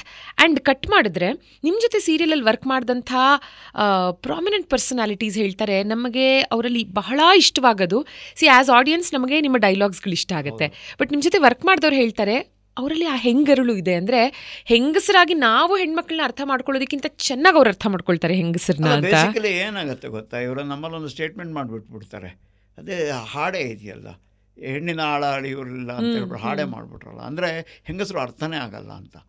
ಅರ್ಥ ಆಗಲ್ಲ ಅಲ್ಲ, ನಾವು ಅರ್ಥ ಮಾಡ್ಕೊಳ್ಳಲ್ಲ ಅಷ್ಟೇ ಅಂತ. ಬೇಸಿಕಲಿ ಯಾಕೆ ಅರ್ಥ ಮಾಡ್ಕೊಳ್ಳಲ್ಲ? We think that it is not relevant for life. Why do you think it is not relevant for life? Maybe we think woman is not relevant for life. Man is required for life. Relevancy ಇಲ್ಲ ಅಂತ. ಈ ರೆಲೆವೆನ್ಸಿ concept ಬರೋದು ನಿರ್ಧಾರಗಳ ವಿಷಯ ಬಂದಾಗ. ಬದುಕಿಗೆ ಬೇಕು, ನಿರ್ಧಾರಗಳಿಗೆ ಬೇಡವಾ, ಅಲ್ಲಿ ಬರುತ್ತಲ್ವ. ನಾವು ಹೇಳ್ತೀವಿ ಕಾಲ ಬದಲಾಗಿದೆ, ಅದಾಗಿದೆ, ಇದಾಗಿದೆ ಅಂತ ಹೇಳಿ. ಆದರೂ ಒಂದು ನಾನು ಹೇಳ್ತಾ ಇರೋದು, ಹೆಂಡತಿ ಸಂಬಳ ಎಷ್ಟು ಅಂತ ಗೊತ್ತಿಲ್ಲದೆ ಇರೋ ಗಂಡಸರು ಕಮ್ಮಿ, ಗಂಡನ ಸಂಬಳ ಪೂರ್ತಿ ಗೊತ್ತು ಅಂತ ಹೇಳೋ ಹೆಂಗಸರು ಕಮ್ಮಿ ನನ್ನ ಲೆಕ್ಕಕ್ಕೆ, ಇಲ್ವಾ? ಅನ್ಸಲ್ವಾ? ಐ ಡೋಂಟ್ ನೋ, ಇದೆ ಅನ್ಸುತ್ತೆ. ನಮಗೆ ಗಂಡಸರಿಗೆ ಹೆಂಡತಿ ಸಂಬಳ ಎಲ್ಲೆಲ್ಲಿಗೆ ಹೋಯ್ತು ಅಂತ ಗೊತ್ತಿರುತ್ತೆ, ನಮಗೆ ಯಾವ್ಯಾವ ಕೊಟ್ಲು ಬಿಟ್ಲು ಅಂತ. ಹೆಂಗಸರಿಗೆ ಗಂಡಸರ ಸಂಬಳ ಎಲ್ಲೆಲ್ಲಿ ಹೋಯ್ತು ಅಂತ ಫುಲ್ ಗೊತ್ತಿರುತ್ತಾ? ಗೊತ್ತಿರಲ್ಲ, ಫುಲ್ ಗೊತ್ತಿರಲ್ಲ. ಎಲ್ಲೋ ಒಂದು ಕಡೆ that's A question we should not ask ಅನ್ನೋ ಪ್ರಶ್ನೆ ಇದೆ ಅಲ್ವಾ. ಇದಿದೆ ಅಲ್ಲ, ಇದಕ್ಕೆ ಈ ಸಾಲ್ ಬಂದಿರೋದ ಅಂತ ಸರ್? ಅಂದರೆ ಹೆಣ್ಣಿನ ವಯಸ್ಸು ಕೇಳಬಾರ್ದು, ಗಂಡಸರ ಸಂಬಳ ಕೇಳಬಾರ್ದು, ಕೋಪ ಬರುತ್ತೆ ಅನ್ನೋ ಕಾರಣಕ್ಕೆ ಹೇಳ್ತಾ ಇದ್ದಾರೆ. ಬಟ್ ನನಗೆ ಅದ್ಯಾವುದು ಆ ದೃಷ್ಟಿಕೋನದಲ್ಲಿ ನಮ್ಮಲ್ಲಿ ಬಹಳ ಗಾದೆ ಇದೆಯಲ್ಲ, ಭಾಳ ಜನರಲ್ಲಾಗಿ ಮಾತಾಡೋದೆಲ್ಲ ಭಾಳ ವಿಷಯಗಳು ತಪ್ಪಿದೆ. ಏನು ಹೇಳಿ, ನಾವು ಸ್ವಂತ ಅಣ್ಣನೇ ಮೋಸ ಮಾಡೋದ ಅಂತ, ಇನ್ಯಾರು ಮೋಸ ಮಾಡ್ತಾರೆ? ಹಂಚ್ಕೊಳಕ್ಕಿರೋದೇ ಅವರಿಗೆ ಅಲ್ವಾ. ಅಣ್ಣ ತಮ್ಮಂದ್ರು ಜಗಳ ಆಡ್ಬೋದಾ ಅಂತ? ಅಣ್ಣ ತಮ್ಮಂದ್ರೆ ಜಗಳ ಆಡೋಕೆ ಆಸ್ತಿ ಇರೋದು, ಬೇರೆಯವ್ರಿಗೆ ಎಲ್ಲಿರುತ್ತೆ. ಹಾಗಾಗಿ ನಮ್ಮ ಭಾಳ ಸ್ಟೇಟ್ಮೆಂಟ್ಗಳಿದೆ. ಸ್ವಂತ ಹೆಂಡತಿನೇ ಗಂಡನಿಗೆ ವಿಷ ಹಾಕ್ಬಿಟ್ಲು ಅಂತ, ಅವಳೇ ಅಲ್ವಾ ಸಫರ್ ಮಾಡ್ತಾ ಇರೋದು, ಹೊರಗಿನವ್ರು ಯಾಕೆ ಬಂದು ವಿಷ ಹಾಕ್ತಾರೆ ಅಂತ ಹೇಳಿ. ಅಂದರೆ ನಮ್ಮ ಭಾಳಷ್ಟು ಸ್ಟೇಟ್ಮೆಂಟ್ಗಳು ಜನರಲ್ಲಾಗಿ ಮಾತಾಡ್ಬಿಡ್ತೀವಿ, ಅದರ ವಿಷಯ ಹಂಗಲ್ಲ. ನಮ್ಮಲ್ಲಿ ಇನ್ನೊಂದಿದೆ, ಹೇಳ್ತೀವಿ ನೋಡಿ, ಮದುವೆ ಫಂಕ್ಷನ್ಗಳು ಮುಂಜಿ ಅದಕ್ಕೆಲ್ಲ ಕರೆದಾಗ ಹೋಗೋದಕ್ಕೆ ನಮಗೆ 108 ತಾಪತ್ರೆ ಇರುತ್ತೆ, ಹೋಗಲ್ಲ. ಹೆಣ ಬಿದ್ದಾಗ ಮಾತ್ರ ಹೋಗದೆ ನೋಡುತ್ತೆ. ಅಲ್ಲ, ಹೆಣನೂ ನೋಡೋಕ್ಕೆ ಬರದೇ ಇದ್ದರೆ ಹೇಗೆ ಅಂತ. ಹೆಣ ನೋಡೋಕ್ಕೆ ಯಾಕೆ ಬರಬೇಕು? ಬೇರೆದನ್ನು ನೋಡೋಕ್ಕೆ ನೀವು ಬರಬೇಕು, because the man is living, you will enjoy your company ಅಲ್ವಾ. ಹೆಣ ಹೋಗೋದು ನೋಡೋದಿದ್ರೆ ಇಲ್ಲ. ನಮ್ಮಲ್ಲೆಲ್ಲ ಒಂಥರ. ಇವಾಗ ನೀವು ಎಷ್ಟೊಂದು ಸಾಲುಗಳು ಹೇಳಿದ್ರಿ, ಅದೇ ಥರ ನೋಡಿ ನಿಮ್ಮ ಮಾತುಗಳು ಸೇತು ಮಾತಾಯಿತು. ಬ್ಯೂಟಿಫುಲ್ ಆಗಿರೋ ಸಾಕಷ್ಟು ಸೇಯಿಂಗ್ಸ್, ಅದರಲ್ಲಿ ಒಂದಷ್ಟನ್ನು ನಾನು ಲಿಸ್ಟ್ ಮಾಡ್ಕೊಂಡಿದ್ದೀನಿ. ಐ ಆಮ್ ವೆರಿ ಶ್ಯೂರ್ ಇಲ್ಲಿ ನಾನೇನು ಬರ್ಕೊಂಡಿದ್ದೀನಿ, I will go on to pin it on my table because these are beautiful quotes. ಬದುಕಿಗೆ ಕಾವೂ ಬೇಕು, ತೇವಾನೂ ಬೇಕು. ಕಾವು ಹೆಚ್ಚಾದರೆ ಸುಟ್ಟು ಕರಕಲಾಗತ್ತೆ, ತೇವ ಹೆಚ್ಚಾದರೆ ಬಿತ್ತಿದ್ದು ಕೊಳೆಯುತ್ತೆ. ಕಾವು ತೇವದ ಸಮತೋಲನದಲ್ಲಲ್ವಾ ಜೀವ. ಹೌದು. ಇವಾಗ ನೆಲದಲ್ಲಿ ನಾವು ಬೀಜ ಬಿತ್ತಬೇಕಾದ್ರೆ ನೋಡ್ತೀವಲ್ಲ, ಬೆಚ್ಚಗಿರುತ್ತೆ ಒಳಗಡೆ ಅಲ್ವಾ. ನೀರು ಹಾಕದೆ ಮೊಳಕೆ ಬರೋಲ್ಲ, ಗೊತ್ತಿದೆ. ಹಾಗಂತ ಬರೀ ನೀರಲ್ಲೇ ನೆನೆಸಿಟ್ರೆ ಮೊಳೆಯಲ್ಲ ಅದು ಅಲ್ವಾ. Correct. I see that is the balance ಇನ್. ಯಾರೋ ನನ್ನ ಕೇಳಿದ್ರು, ಸೂರ್ಯ ಇನ್ನೂ 1 ಕಿಲೋಮೀಟ್ರ್ ಹತ್ತಿರ ಇದ್ದರೆ ಏನಾಗಿರೋದು ಅಂತ. ಜೀವಿಗಳು ಈ ಥರ ಇರ್ತಿರಲಿಲ್ಲ, ಬೇರೆ ಯಾವುದೋ ಥರ ಜೀವಿಗಳು ಸೃಷ್ಟಿ ಆಗಿರ್ತಿದ್ರು ಅಂತ. ಆ ಸಮತೋಲನ ಅಲ್ಲಿರೋದ್ರಿಂದ ಅಲ್ವಾ ಈ ಜೀವ ಈ ರೂಪದಲ್ಲಿರೋದು ಅಂತ. ಕರೆಕ್ಟ್. ಆಲ್ಸೋ ನೀವು ಹೇಳ್ತಿರಲ್ಲ, ಸಂಭ್ರಮದ ಭಾಗವಾಗದಿದ್ದರೆ ದುಃಖ ಹಂಚ್ಕೊಳ್ಳೋದಿಲ್ಲ. ಹೌದು, ನಾವು ಮನೆಗಳಲ್ಲಿ ನೋಡಿದ್ದೀವಲ್ಲ, ಫಂಕ್ಷನ್ಗಳಿಗೆ ಯಾರು ಬಂದು ನಮ್ಮ ಸಂಭ್ರಮದ ಭಾಗ ಆಗ್ತಾರೆ, ಅವರು ಬಂದಾಗ ನಮ್ಗೆ ಅಳುನು ಬರುತ್ತೆ, ಅಳ್ತೀವಿ. ಯಾರು ಯಾವುದಕ್ಕೂ ಬರೋಲ್ಲ, ಬರೀ ಗೋಳಿಗೆ ಮಾತ್ರ ಬರ್ತಾರೆ, ಅವ್ರ ಎದುರುಗಡೆ ನಾವು ಬಹಳ ಬಿಗಿಯಾಗಿರ್ತೀವಿ. ಅಂದರೆ ಎಲ್ಲರ ಎದುರಿಗೂ ನಗಬಹುದು ನಾವು, ಎಲ್ಲರ ಎದುರಿಗೂ ಅಳೋಕ್ಕಾಗಲ್ಲ. ಅಳೋದಕ್ಕೆ ಅದರದ್ದೇ ಆದ ಒಂದು ವಾತಾವರಣ, ಸನ್ನಿವೇಶ ಬೇಕಾಗತ್ತೆ. ಆ ಗುಂಪಿನೊಟ್ಟಿಗೆ ಮಾತ್ರವೇ ನಾವು ದುಃಖ ತೋಡ್ಕೊಡೋದು ಅಲ್ವಾ. ಸುಖ ಯಾರೊಟ್ಟಿಗೆ ಬೇಕಾದ್ರೂ ಹೇಳ್ಕೊಬೋದು, ದುಃಖ ಎಲ್ಲರೊಟ್ಟಿಗೂ ಹೇಳ್ಕೊಳಕ್ಕಾಗಲ್ಲ ಅಲ್ಲ. ಅಲ್ಲಿಗೆ ಸಂಭ್ರಮದಲ್ಲಿ ನಮ್ಮ ಹತ್ತಿರ ಆದವರು, ಅಂದರೆ ನನ್ನ ಬಗ್ಗೆ ಅವನಿಗೆ ಹೊಟ್ಟೆ ಉರಿ ಇಲ್ದಿದ್ರೆ ನನ್ನ ಸಂಭ್ರಮಕ್ಕೆ ಬರ್ತಾನಲ್ವ. ನಿಜ. ಅವನಿಗೆ ನನ್ನ ಬೆಳಗಿನ ಬಗ್ಗೆ ಹೊಟ್ಟೆ ಉರಿ ಇದ್ದಾಗ ಅವನ ಸಂಭ್ರಮಕ್ಕೆ ಬರಲ್ಲ. ಸಂಭ್ರಮಕ್ಕೆ ಬರದೇ ಇರೋವನು ನನ್ನವನು ಹೆಂಗಾಗ್ತಾನೆ ಅಲ್ವಾ. ಅವನು ಸಾವನ್ನು ನೋಡೋಕ್ಕೆ ಬಂದಿರೋದೇ ನನ್ನ ಟ್ರ್ಯಾಜಿಡಿ ಅಂತ ನೋಡೋಕ್ಕೆ ಬಂದಿದ್ದಾನಲ್ವಾ. He does not want to be a part of my happiness ಅಲ್ವಾ. ಇವರು ಹೇಳ್ತಾರೆ ದುಃಖ ಹಂಚ್ಕೋಬೇಕು ಅಂತ ಹೇಳಿ. ದುಃಖ ಹಂಚ್ಕೊಳ್ಳೋಕ್ಕೆ ನಿಮಗೆ ಸುಖವನ್ನು ಸಂಭ್ರಮಿಸಿದಾಗ ದುಃಖ ಹಂಚ್ಕೊಳ್ಳೋಕ್ಕಾಗತ್ತೆ. ಸುಖದ ಸಂಭ್ರಮಕ್ಕೆ ನೀವು ಇಲ್ಲಾಂದರೆ ದುಃಖ ಎಲ್ಲ ಹಂಚ್ಕೋತೀನಿ ನಾನು. ಅವನ ದುಃಖ ನಿಮ್ಮ ಹತ್ರ ಹಂಚ್ಕೊಳ್ಳೋಕ್ಕಾಗೋದೇ ಇಲ್ಲ. You are nobody to me ಅಲ್ವಾ. ದಟ್ಸ್ ಹೌ ಇಟ್ ಹ್ಯಾಪನ್ಸ್ ಅಂತ. 100% ನಿಜ. ಆ್ಯಂಡ್ ಮತ್ತೊಂದು ಐ ಥಿಂಕ್ ಇವತ್ತಿನ ಜನ್ರೇಷನ್ಗೆ ತುಂಬ ಆ್ಯಪ್ಟಾಗಿ ಸೂಟ್ ಆಗುತ್ತೆ. ಯಾಕಂದರೆ ಇವತ್ತಿನ ದಿನ ವಿತ್ ಸೋಷಿಯಲ್ ಮೀಡಿಯಾ ಅಂತೂ and with a lot of access to TV, radio, print, ಎಲ್ಲರಿಗೂ ಫೇಮ್ ತುಂಬ ಸುಲಭವಾಗಿ ಸಿಗ್ತಾ ಇದೆ ಸರ್. ಆ್ಯಂಡ್ ಯಾರನ್ನೋ ಕರೆದಾಗ್ಲೋ, ಅವ್ರಿಗೆ ಫೇಮ್ ಸಿಕ್ಕಿದೆ ಅಂತ ಗೊತ್ತಾದಾಗ್ಲೋ ತಾನೇ ಗ್ರೇಟ್ ಅಂತ ಅಂದ್ಕೊಂಡ್ರು. ಅವ್ರಿಗೆ ಪ್ರತಿ ಉತ್ಸವಕ್ಕೂ ಉತ್ಸವ ಮೂರ್ತಿ ಬೇಕು, ನಾನು ಸಿಗದಿದ್ರೆ ಮತ್ತೊಬ್ರು. ಯಾಕಂದರೆ ಉತ್ಸವ ಅವ್ರಿಗೆ ನಡೀತಾ ಇರಬೇಕು, ಮೂರ್ತಿ ಇಂಪಾರ್ಟೆಂಟ್ ಅಲ್ಲ ಅಂತ ಹೇಳ್ತೀರಾ? ಅಲ್ಲವೇ ಅಲ್ಲ. ನನಗೆ ಭಾಳ ಸಾರಿ ಅನಿಸಿರೋದು, ಯಾಕಂದರೆ ಈ ಸೀರಿಯಲ್ ಎಲ್ಲ ಮಾಡಿ ಸ್ವಲ್ಪ ಹೆಸರಾದಾಗಲೆಲ್ಲ ಏನೋ ಒಂಥರ ದೊಡ್ಡಸ್ತಿಗೆ ಇತ್ತು, ಸಣ್ಣದೊಂದು ಕಿರೀಟ ಬಂದಿತ್ತು.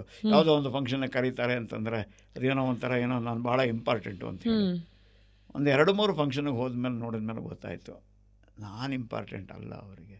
ಅವ್ರಿಗೆ ಅದೇ ಫಂಕ್ಷನ್ ಇಂಪಾರ್ಟೆಂಟು. ನಾನು ಸಿಗದೇ ಇರಿ ಇನ್ನೊಬ್ಬರನ್ನ ಕರೀತಾರೆ. ನಿಜ ನಿಜ. ಸಾರ್ ನೀವು ಬರೆದಿದ್ರೆ ಹೆಂಗೆ ಸಾರ್ ಅಂತಾರೆ. ಸುಳ್ಳು, ಸುಮ್ಮನೆ ನಾನು ಬರೆದಿದ್ರೆ ಇನ್ನೊಬ್ರು ಹೋಗ್ತಾರೆ, ಯಾರೋ ಒಬ್ಬರು ಹೋಗ್ತಾರೆ ಅಲ್ವಾ. We are not important as that. The event is important. ಹಬ್ಬ ಮಾಡೋದು ಮುಖ್ಯ ಆಗುತ್ತೆ. ಹಬ್ಬಕ್ಕೆ ಯಾವ ದೇವರು ಅನ್ನೋದು ಅದು ಮುಖ್ಯ ಆಗಲ್ಲ, ಹಬ್ಬ ಮುಖ್ಯ ಆಗುತ್ತೆ. ಜೊತೆಗೆ ಸಂಬಂಧಗಳ ಬಗ್ಗೆ ಬರೀತೀರಾ. ಸಂಬಂಧಗಳು ಅಳಿಯುವುದು ಉಳಿಯುವುದು ಕ್ರಿಯೆಯಲ್ಲ, ಪ್ರತಿಕ್ರಿಯೆಯಲ್ಲಿ. ಹೌದು, ಇದು ನೋಡಿ ಬೇಸಿಕಲಿ ಏನಾಗುತ್ತೆ ಅಂತಂದರೆ ಕ್ರಿಯೆ ಎಕ್ಸ್ಟೆಂಪೋರ್. ಅಂದರೆ ವೆನ್ ಯು ಡೂ ಸಮಥಿಂಗ್ ಇದೆಯಲ್ಲ, ನಾನೇನೋ ನಿಮ್ಮನ್ನು ಒಂದು ಮಾತು ಅಂದೆ ಆ ಕ್ಷಣಕ್ಕೆ ನಾನೇನೇನೋ ಕಾಡ್ತು ಅಂದುಬಿಟ್ಟೆ, ಅದರಲ್ಲಿ ನಾನು ಯೋಚನೆ ಮಾಡಿಲ್ಲ. ಆದರೆ ನೀವು ಪ್ರತಿಕ್ರಿಯೆ ಮಾಡಬೇಕಾದ್ರೆ ಯೋಚನೆ ಮಾಡಿ ಪ್ರತಿಕ್ರಿಯೆ ಮಾಡ್ತೀರಿ. ಯು ಹ್ಯಾವ್ ದ ಟೈಮ್ ಇದೆಯಲ್ಲ. ಹಾಗಾಗಿ ನೀವು ಹಾಳು ಮಾಡಬೇಕು ಸಂಬಂಧಗಳನ್ನು ಅಂತಂದರೆ ಯೋಚನೆ ಮಾಡಿ ನೀವು ಸಂಬಂಧ ಹಾಳು ಮಾಡೇ ಬಿಡ್ಬೋದಲ್ವ. ಪ್ರತಿಕ್ರಿಯೆಯ ಮೇಲೆ ಸಂಬಂಧ ಒಡೆಯೋದು. ಯಾಕಂದರೆ ಪ್ರತಿಕ್ರಿಯೆ ಇನ್ವಾಲ್ವ್ಸ್ ಎ ಥಾಟ್ ಪ್ರೋಸೆಸ್. ಕ್ರಿಯೆ emotion. Emotionally we act, we react consequently a thought process. Therefore, the thought process is revealed in the reaction. And relations die because of the thought processes, not because of the emotions. ಅನ್ಸಲ್ವಾ ನಿಮಗೆ? Yes sir, absolutely. ಹೌದು ಹೌದು. Very very effective and ತುಂಬ deep ಆಗಿರುತ್ತೆ ನಿಮ್ಮ ಸಾಲುಗಳು. ಹೌದು. ಪ್ರತಿಕ್ರಿಯೆ ಮೇಲೆ ನೆನಪಿಗೆ ಉಳಿಯೋದು, ಕ್ರಿಯೆ ಮೇಲಲ್ಲ.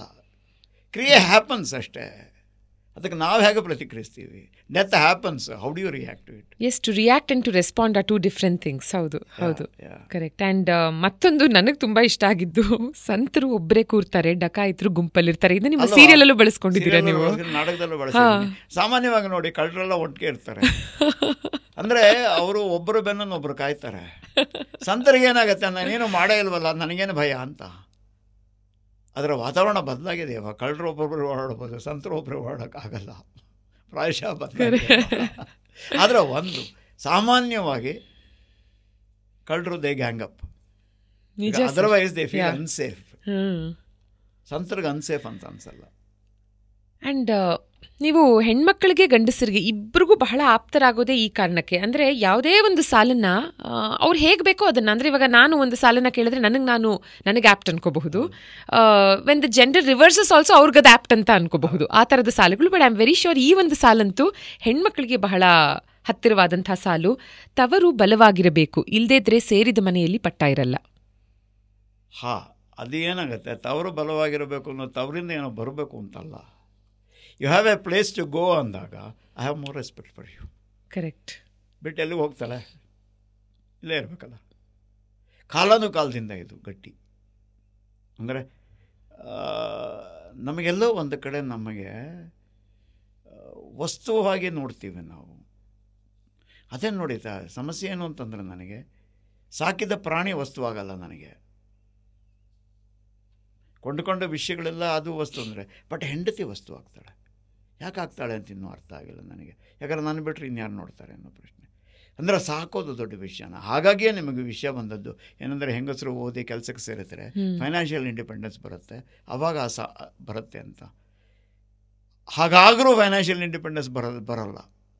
ಸಮ ಅನ್ನೋದು ಗಂಡಸಿನ ತಲೆಯಲ್ಲಿರಬೇಕು. ಪ್ರಾಯಶಃ ನಾವು ಗಂಡು ಮಕ್ಕಳನ್ನು ಸಾಕೋದ್ರ ಬಗ್ಗೆ ಜಾಸ್ತಿ ಎಚ್ಚರ ವಹಿಸಬೇಕು ಹೆಣ್ಣು ಮಕ್ಕಳನ್ನು ಸಾಕೋದಕ್ಕಿಂತ. ನಾವು ಹೆಣ್ಣು ಮಕ್ಕಳಿಗೆ ಅಂಕೆ ಹೇಳ್ತೀವಿ, ಗಂಡು ಮಕ್ಕಳಿಗೆ ಅಂಕೆ ಅವಶ್ಯಕತೆ ಇದೆಯಾ ಅಂತ ನನ್ನ ಅನಿಸಿಕೆ ವೈಯಕ್ತಿಕವಾಗಿ. ಯಾಕಂದರೆ ಪ್ರಾಯಶಃ ಸಮ ಅಸಮ ಅನ್ನೋ ದೃಷ್ಟಿಕೋನ ಬರೋದಲ್ಲೇ. Nature has created them differently for its purpose. ಈ ಸಮ ಅನ್ನೋ ಕಾನ್ಸೆಪ್ಟ್ ಇದೆಯಲ್ಲ, ಅದಕ್ಕೊಂದು ಅರ್ಥವೇ ಇಲ್ಲ. ಇಬ್ಬರೂ ಅಸಮರೇ, ಅವರವರ ಪಾತ್ರದಲ್ಲಿ ಇಬ್ಬರೂ ಅಸಮರೇ. What is needed is a coordination between the two, because it is they who have decided to live together. ಒಟ್ಟಿಗೆ ಬದುಕಲಿಕ್ಕೆ ಅವರು ನಿರ್ಧರಿಸಿದ್ದಾರೆ. ಹಾಗಾಗಿ ಅವರೊಂದು ಯಾವುದೋ ಒಂದು ಬ್ಯಾಲೆನ್ಸನ್ನು ಹುಡುಕೋಬೇಕಾಗತ್ತಲ್ವ. ತವರು ಬಲ ಇರಬೇಕು ಅಂತ ಅನಿಸಿದ್ದ ಆ ಜಾಗಕ್ಕೆ. ಯಾಕಂತಂದರೆ ಎಲ್ಲಿಯೋ ಬಿಟ್ಟು ಹೋಗ್ತಾರೆ ಅಂದಾಗ ನಾವು ಸ್ವಲ್ಪ ಮಾತಿನಲ್ಲಿ ಸ್ವಲ್ಪ ಹಿಡಿತ ಬರುತ್ತೇನೋ ಅಂತ ಅಲ್ವಾ. ಇದರ ಏನು ಮಾಡ್ತೀಯ ಮಾಡ್ಕೋಬಹುದು. ಆ್ಯಂಡ್ ಮತ್ತೊಂದು ಹೆಣ್ಮಕ್ಳಿಗೆ ಗಂಡಸರಿಗೆ ಇಬ್ರಿಗೂ ಬಹಳ ಆ್ಯಪ್ಟ್ ಅನ್ನುವಂಥದ್ದು, ಹೆಂಗಸು ಸ್ವಂತದವ್ರನ್ನ ಮನೆಯವ್ರನ್ನ ಮೆಚ್ಚೋದಕ್ಕೆ ಪರದಾಡ್ತಾಳೆ. ಅವ್ರು ಮೆಚ್ಚಲ್ಲ, ಇವ್ರು ಬಿಡಲ್ಲ, ನರಕ ತಪ್ಪಲ್ಲ. ಗಂಡಸು ಪ್ರಪಂಚನ ಮೆಚ್ಚೋದಕ್ಕೆ ತಿನ್ಕಾಡ್ತಾನೆ, ಅದು ಮೆಚ್ಚಲ್ಲ, ಇವನಿಗೆ ನೆಮ್ಮದಿ ಇಲ್ಲ, ಮತ್ತೆ ನರಕ. ಹೌದು, ಸೋ ಬ್ಯೂಟಿಫುಲ್. ಯಾಕಂದರೆ ಹೆಂಗಸರು ನಮ್ಮಲ್ಲಿ ಸಾಮಾನ್ಯವಾಗಿ ಮನೆ ಅವರದ್ದು, ಗಂಡಸದು ಪ್ರಪಂಚ ಅವಂದು ಅಂತ. ಅಂದರೆ ಪ್ರಪಂಚವೆಲ್ಲ ಆಳ್ತೀನಿ ಅನ್ನೋ ಪ್ರಶ್ನೆ ಕಾನ್ಸೆಪ್ಟಲ್ಲಿ ಇರ್ತಾನೆ. ಇವನಿಗೆ ಮನೆಯವರು ಮೆಚ್ಚದಿದ್ರೆ ಪರವಾಗಿಲ್ಲ, ಹೊರಗಿನವ್ರು ಮೆಚ್ಚಬೇಕು ಅಂಥೇಳಿ. ಸಾಮಾನ್ಯವಾಗಿ ಯಾರು ಯಾರನ್ನು ಮೆಚ್ಚೋದೇ ಇಲ್ಲ. ಅದರ ಪರದಾಟ ತಪ್ಪಲ್ಲ, ಯಾಕಂದರೆ ಐಡೆಂಟಿಟಿನಲ್ಲಿ ಕೂತಿದೆ. ಎಲ್ಲೋ ಒಂದು ಕಡೆ ನಾವು ಹೆಣ್ಣು ಮಕ್ಕಳಿಗೆ ತ್ಯಾಗಮಯಿಯರನ್ನಾಗಿ ತಲೆಯಲ್ಲಿ ತುಂಬಿ ಬಿಟ್ಟುವ ಅಂತ ಅದೊಂದು ಜನ್ರೇಷನ್ಗೆ. ನಂತರದ ಜನ್ರೇಷನ್ಗೆ ಏನು ಆ ಥರ ತುಂಬ್ತಾ ಇಲ್ಲ. ಬಟ್ ನೀವೇ ಸೊ ಈ ಥರದ ಸಾಕಷ್ಟು ನುಡಿಮುತ್ತುಗಳನ್ನು ಸೋಷಿಯಲ್ ಮೀಡಿಯಾದಲ್ಲಿ ಚೆಕ್ಔಟ್ ಮಾಡ್ಬೋದು. ಸೇತು ಮಾತು ಅಂತ ಒಂದು ಹ್ಯಾಂಡಲ್ ಇದೆ. ಬ್ಯೂಟಿಫುಲ್ ಆಗಿರುವಂಥ ನುಡಿಮುತ್ತುಗಳು, ನಮ್ಮ ಸೇತುರಾಮ್ ಸರ್ ಅವರ ಸಾಕಷ್ಟು ಸೀರಿಯಲ್ಸ್ನ ಡೈಲಾಗ್ಸ್ಗಳು, ಒನ್ ಲೈನರ್ಸ್, ಅದೆಲ್ಲವನ್ನ ಅಲ್ಲಿ ನೋಡಬಹುದು. ಇವಾಗ ಒಂದು ವಾಯ್ಸ್ ನೋಟ್ ಕೇಳಿಸ್ಕೊಳ್ಳೋಣ ಸರ್. ಸರ್ ನಮಸ್ತೆ, ಹೇಗಿದ್ದೀರಾ? ಸೌಜನ್ಯ ಅವ್ರು ನಿಮ್ಮ ಜೊತೆ ಪಾಡ್ಕಾಸ್ಟ್ ಮಾಡ್ತಿದ್ದೀನಿ ಅಂತ ಕೇಳಿ ತುಂಬ ಖುಷಿ ಆಯಿತು. ಸರ್ ಮತ್ತು ನನ್ನ ಪರಿಚಯ ಆ್ಯಕ್ಚುಲಿ 2020 ಸೇತು ಮಾತು ಅಂತ ನಾವು ಒಂದು ಸೀರೀಸ್ ಮಾಡಿದ್ವಿ. ಸೊ ಬೇಸಿಕಲಿ ಸರ್ ಬರಹಗಳ ಕೆಲವು ಆಯ್ದ ಸಾಲುಗಳನ್ನ ನಾವು ತೆಗೆದು ಸೋಷಿಯಲ್ ಮೀಡಿಯಾ ಬೇರೆ ಬೇರೆ ಪೇಜ್ಗಳಲ್ಲಿ ಶೇರ್ ಮಾಡ್ತಾ ಬಂದ್ವಿ.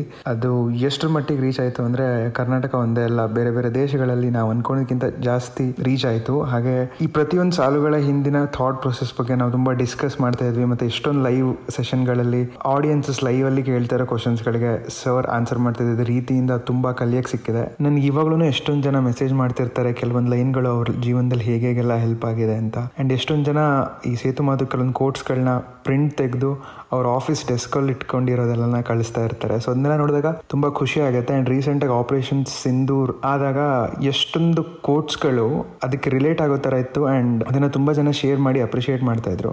ಸರ್ ಜೊತೆ ಕೆಲವು ಬೆಸ್ಟ್ ಮೆಮೊರೀಸಲ್ಲಿ ಸರ್ ಮತ್ತು ಅವ್ರ ವೈಫ್ ಹಿತ್ಲಳ್ಳಿ ನಮ್ಮ ಊರಿಗೆ ನಮ್ಮ ಮನೆಗೆ ಬಂದಿದ್ದು, ಮತ್ತು ಸೇತು ಮಾತು 365 ಸಂಭ್ರಮದಲ್ಲಿ ನಾನು ಸರ್ ಇಂಟರ್ವ್ಯೂ ಮಾಡಿದ್ದು, ಹಾಗೂ ಅವ್ರ ಮನೇಲಿ ನಾವು ಕೃಷ್ಣ ಜನ್ಮಾಷ್ಟಮಿ ಆಚರಿಸಿದ್ದು. ಸೊ ಇದೆಲ್ಲ some of the best memories. And sir ನಾವು ಮೀಟ್ ಮಾಡಿ ತುಂಬ ದಿನ ಆಯಿತು. ಊರಿಗೆ ಬಂದಾಗ ಖಂಡಿತ ನೀವು ಮನೆಗೆ ಬರಬೇಕು, ಸಿಗೋಣ ಆದಷ್ಟು ಬೇಗ. ಆ್ಯಂಡ್ ಹೀಗೆ ಇನ್ಸ್ಪೈರ್ ಮಾಡ್ತೀರಿ, ಆರೋಗ್ಯವಾಗಿರಿ. ಖುಷಿ ಆಯಿತು ಮಾತಾಡಿ. ಆ್ಯಂಡ್ ಸೌಜನ್ಯ ಅವರೇ, I am grateful for this opportunity. Thank you so much. Vivek Hegde. Yes sir, Vivek Hitlalli ಅವರು. ನನಗೆ ಗೊತ್ತಿಲ್ಲ ಆಪರೇಷನ್ ಸಿಂಧೂರನಲ್ಲಿ ಯಾವುದೇ ಕೆಲವು ಮಾತುಗಳು ಉಪಯೋಗಿಸಿದ್ರು ಅಂತ ಹೇಳಿ. ಅದನ್ನು ನೋಡಿ, ಒಂದು ಈ ಒಳ್ಳೆ ಮಕ್ಕಳನ್ನು ಪ್ರಪಂಚ ತಗೊಳುತ್ತೆ, ಕೆಟ್ಟವೆಲ್ಲ ನಮ್ಮೊಟ್ಟಿಗೆ ಉಳಿಸುತ್ತೆ. ಹಾಗಾಗಿ anything that is good is taken away by the world ಅಂತೇಳಿ. ಇರಲಿ ಬಿಡಿ, ಚೆನ್ನಾಗಿದೆ, 10 ಜನ ಒಪ್ಪಿಕೊಂಡ್ರು ಅಂದರೆ ಚೆನ್ನಾಗಿದೆ ಮಗು ಅಂತೇಳಿ ಅಷ್ಟೇ ನಡೆದದ್ದು. ನಮ್ಮದಾಗೇನು ಉಳಿಯೋದಿಲ್ಲ ಅಂತೇಳಿ. ಮತ್ತೊಂದು ಒಳ್ಳೆಯದರ ಭಾಗವಾಗಿ ನಾವು ನೆನಪಿನಲ್ಲಿ ಉಳಿತೀವಲ್ಲ, ಪ್ರಾಯಶಃ ಅದು ಮುಖ್ಯ ಅಂತ ಕಾಣುತ್ತೆ. ಇವನೊಟ್ಟಿಗಿದ್ದ ಈಗ ಹೀಗಾಯಿತು ಹಾಗಾಯಿತು ಅಂತ ಬರೀ ಕೆಟ್ಟದ್ದನ್ನೇ ಹೇಳ್ಕೊಡೋ ಅಂಥ ಪರಿಸ್ಥಿತಿ ಮುಟ್ಟಿದ್ರೆ ಪ್ರಾಯಶಃ ಅದಕ್ಕಿಂತ ಈ ಬದುಕು ವಾಸಿ. ಯಾವುದೋ ಆ ಕಾಲದಲ್ಲಿ ಸೀರಿಯಲ್ಗೆ ಅಂತ ಬರೆದದ್ದು, ನಂತರ ಸಾಕಷ್ಟು ಬರೆದದ್ದು, ಅದು ಇಲ್ಲಿವರೆಗೂ ಮುಟ್ಟುತ್ತೆ ಅಂತ ನನಗೂ ಅನಿಸಿರಲಿಲ್ಲ. ಮುಟ್ಟಿದೆ, ಸಂಭ್ರಮ ಇದೆ, ಸಂತೋಷ ಇದೆ, ಪ್ರಾಯಶಃ ಬದುಕಿಗೆ ಒಂದು ಪರ್ಪಸ್ ಸಿಗ್ತೇನೋ, ನೋಡೋಣ, ಎಸ್ ಸರ್, ಇನ್ನಷ್ಟು ಬರೆಯೋಣ. ಹೌದು, yes sir, looking forward to it. ಯಾಕಂದ್ರೆ ಈ ನಾಟಕದಲ್ಲೂ ಒಂದು ಮಾತು ಹೊಂದಿದೆ. ಅದರಲ್ಲೆಲ್ಲ ಒಂದು ಕಡೆ ಪದಗಳು ಉಪಯೋಗಿಸಿದಾಗ ಭಾಳ ಜನಕ್ಕೆ ಭಾಳ ಬೇಸರ ಬರ್ತದೆ. ಇದರಲ್ಲೂ ಒಂದು ಪದ ಇದೆ, ಹಾದರದಲ್ಲಿ ಸೃಷ್ಟಿ ಸಲ್ಲಿಸು ಅಂತ. ಎಲ್ಲಿಂದ ಬಂತು ಅನ್ನೋದು ಅಂತ ಹೇಳಿ ಅಂತ ನಮ್ಮಲ್ಲಿ ನೋಡಿ, ಗೃಹಸ್ಥಾಶ್ರಮದಲ್ಲಿ ಗೃಹಿಣಿಯರಲ್ಲಿ ನಮ್ಮಲ್ಲಿ ರಸ್ತೆಗೆ 4 ಫರ್ಟಿಲಿಟಿ ಸೆಂಟರ್ಸ್ ಬಂದ್ಬಿಡ್ತು. ಅದೇ ಎಲ್ಲ ಬಾಂಬೆ ರೆಡ್ ಲೈಟ್ ಏರಿಯಾದಲ್ಲಿ ಇಟ್ ಈಸ್ ಅಬಾರ್ಷನ್ಸ್ಗೆ ಡಾಕ್ಟ್ರುಗಳು ಓಡಾಡ್ತಾ ಇರ್ತಾರೆ. ಅಲ್ಲಿ ಅದು ಮುಖ್ಯ ಆಗುತ್ತೆ, ಇಲ್ಲಿ ಇದು ಮುಖ್ಯ ಆಗುತ್ತೆ.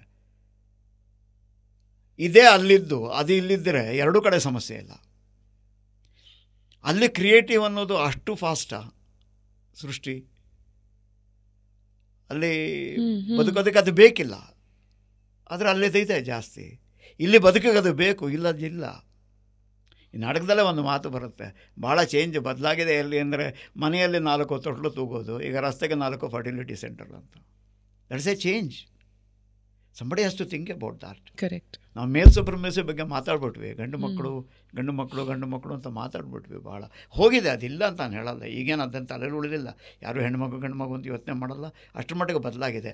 ಆದರೂ ಎಲ್ಲೋ ಒಂದು ಕಡೆ ನಾವು ಪ್ರಕೃತಿಯೊಟ್ಟಿಗೆ ಎಷ್ಟು ಆಟ ಆಡಿದ್ದೀವಿ ಅಂತಂದರೆ ಫರ್ಟಿಲಿಟಿ ಸೆಂಟರ್ಸ್ ಜಾಸ್ತಿ ಆಯಿತು.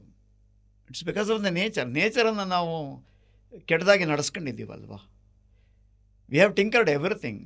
ಫುಡ್ ಗ್ರೇನ್ಸ್ನ ಟಿಂಕರ್ ಮಾಡಿದ್ದೀವಿ, ಹಣ್ಣುಗಳನ್ನು ಟಿಂಕರ್ ಮಾಡಿದ್ದೀವಿ, ಗಿಡ ಮರಗಳನ್ನು ಮಾಡಿದ್ದೀವಿ, ಯಾವುದನ್ನು ಅದರ ಮೂಲ ಸ್ವರೂಪದಲ್ಲಿ ಉಳಿಸಿಲ್ಲ. ಹಾಗಾಗಿ ನನಗೆ ಹೆಣ್ಣು ಎಲ್ಲ ಅವಳ ಮೂಲ ಸ್ವರೂಪದಲ್ಲಿ ಉಳಿದಿಲ್ಲವೇನೋ ಅಂತ ಅನ್ನಿಸ್ತಾ ಇದೆ. ಅನ್ಸಲ್ವ ನಿಮಗೆ? ಎಸ್ ಸರ್, 100% ನಿಜ. ಸೊ ಮಂಥನಾಗೆ ತುಂಬ ಒಳ್ಳೆ ರೆಸ್ಪಾನ್ಸ್ ಬರುತ್ತೆ. ಮುಂದಿನ ಸೀರಿಯಲ್ನ ಮಾಡೋದಕ್ಕೂ ಮುಂಚೆ ಚಾರ್ಟರ್ಡ್ ಅಕೌಂಟೆಂಟ್ ಆಗಿ ಕೆಲಸಕ್ಕೆ ಸೇರ್ಕೊಳ್ತೀರಾ? ಇಲ್ಲ, ಹಾಗಲ್ಲ. ಅದೇನಾಯಿತು, 30 ವರ್ಷ ಇನ್ಕಮ್ ಟ್ಯಾಕ್ಸ್ ಡಿಪಾರ್ಟ್ಮೆಂಟಲ್ಲಿ ಸರ್ವಿಸ್ ಮಾಡಿದ್ದೆ. ರಿಟೈರ್ ಆದಾಗ ಡೆಪ್ಟಿ ಕಮಿಷನರ್ ಆಗಿದ್ದೆ. ವೃತ್ತಿ ಯಾವತ್ತೂ ಅದೇ ಇದ್ದಿದ್ದು, ಅಂದರೆ ಸಂಪಾದನೆಗೆ ಒಂದು ಮಾರ್ಗ. ನಾವೊಂದು ನಂಬಿದ್ದು ಏನು ಅಂತಂದರೆ, ಆರ್ಟ್ ಫಾರ್ಮು ನನಗೆ ಪ್ರೊಫೆಷನಲ್ ಆಗಿ ತೊಗೊಳ್ಳೋ ಧೈರ್ಯನೇ ಇರಲಿಲ್ಲ. ಪ್ರೊಫೆಷನಲ್ ಆಗಿ ತೊಗೊಂಡ್ರೆ ಅದರಿಂದ ನನ್ನ ಜೀವನ ಆಗತ್ತಾ ಬಿಡುತ್ತಾ ಅಂದರೆ ದಟ್ ಕನ್ಸಿಸ್ಟೆನ್ಸಿ ಇದೆಯಲ್ಲ, ಅದೊಂದು ಬಹಳ ಅನ್ಸರ್ಟನಿಟೀಸ್ ಜಾಸ್ತಿ ಇದೆ. ನಡೆದಾಗ ನಡೆಯುತ್ತೆ, ನಡೆಯದೇ ಇದ್ದಾಗಿಲ್ಲ.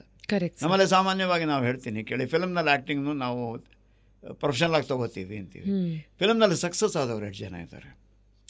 ನಾವು ಕೆಲವು ಹೆಸರುಗಳನ್ನು ಹೇಳ್ಬೋದಲ್ವ. ಇತ್ತೀಚೆಗೆ ನಾವು ರಿಷಬ್ ಶೆಟ್ಟಿ, ರಕ್ಷಿತ್ ಶೆಟ್ಟಿ ಇವರುಗಳ ಹೆಸರುಗಳನ್ನು ಹೇಳ್ತೇವೆ. ಪಾಪ ಅವರುಗಳು ಎಷ್ಟು ಸ್ಲಾಗ್ ಮಾಡಿರ್ತಾರೆ ಅಲ್ಲಿಗೆ ಬರೋದಕ್ಕೆ. ಬಟ್ ಅವರೊಟ್ಟಿಗೂ ಎಷ್ಟೋ ಜನ ಇರ್ಬೋದು, ಆದರೆ ಎಲ್ಲರೂ ಆ ಮಟ್ಟಕ್ಕೆ ಏರೋಕ್ಕಾಗಲಿಲ್ಲ. ಹಾಗಾದ್ರಿಂದ ಜೀವನ ಆಗುತ್ತೆ ಅನ್ನೋ ನಂಬಿಕೆ ನನಗೆ ಇರಲಿಲ್ಲ. ಎರಡನೇದು, ನಾನು ವೃತ್ತಿಗೆ ಬಂದ ನಂತರ ಥಿಯೇಟ್ರಿಗೆ ಬಂದದ್ದು. ಅಂದರೆ ಆಗಲೇ ನಾನು ಕೆಲಸದಲ್ಲಿದ್ದೆ. 81ಕ್ಕೆ ನಾನು ಥಿಯೇಟ್ರಿಗೆ ಬಂದದ್ದು. ಹಾಗಾಗಿ ಥಿಯೇಟರ್ ನನಗೆ ಹಾಬಿಯಾಗಿ ಉಳ್ಕೊಂತು. ಅದು ಒಂಥರ ಅಚಾನಕ್ಕಾಗಿ ನೀವು ಬಂದಿದ್ದು, ಚಾಲೆಂಜ್ ಆಗಿ ತಗೊಂಡು. ಅಚಾನಕ್ಕಾಗಿ ಬಂದದ್ದು. ಹಾಗಾಗಿ ಏನಾಯಿತು, ಹಾಗಿದ್ದಾಗ ಏನಾಯಿತು, ಸೀರಿಯಲ್ ಮಾಡ್ತಾ ಇದ್ದಾಗಲೂ ನನಗೆ ಅದೇ ನನ್ನ ಬದುಕು ಅನ್ನೋ ನಂಬಿಕೆ ನನಗೆ ಯಾವತ್ತೂ ಇರಲೇ ಇಲ್ಲ.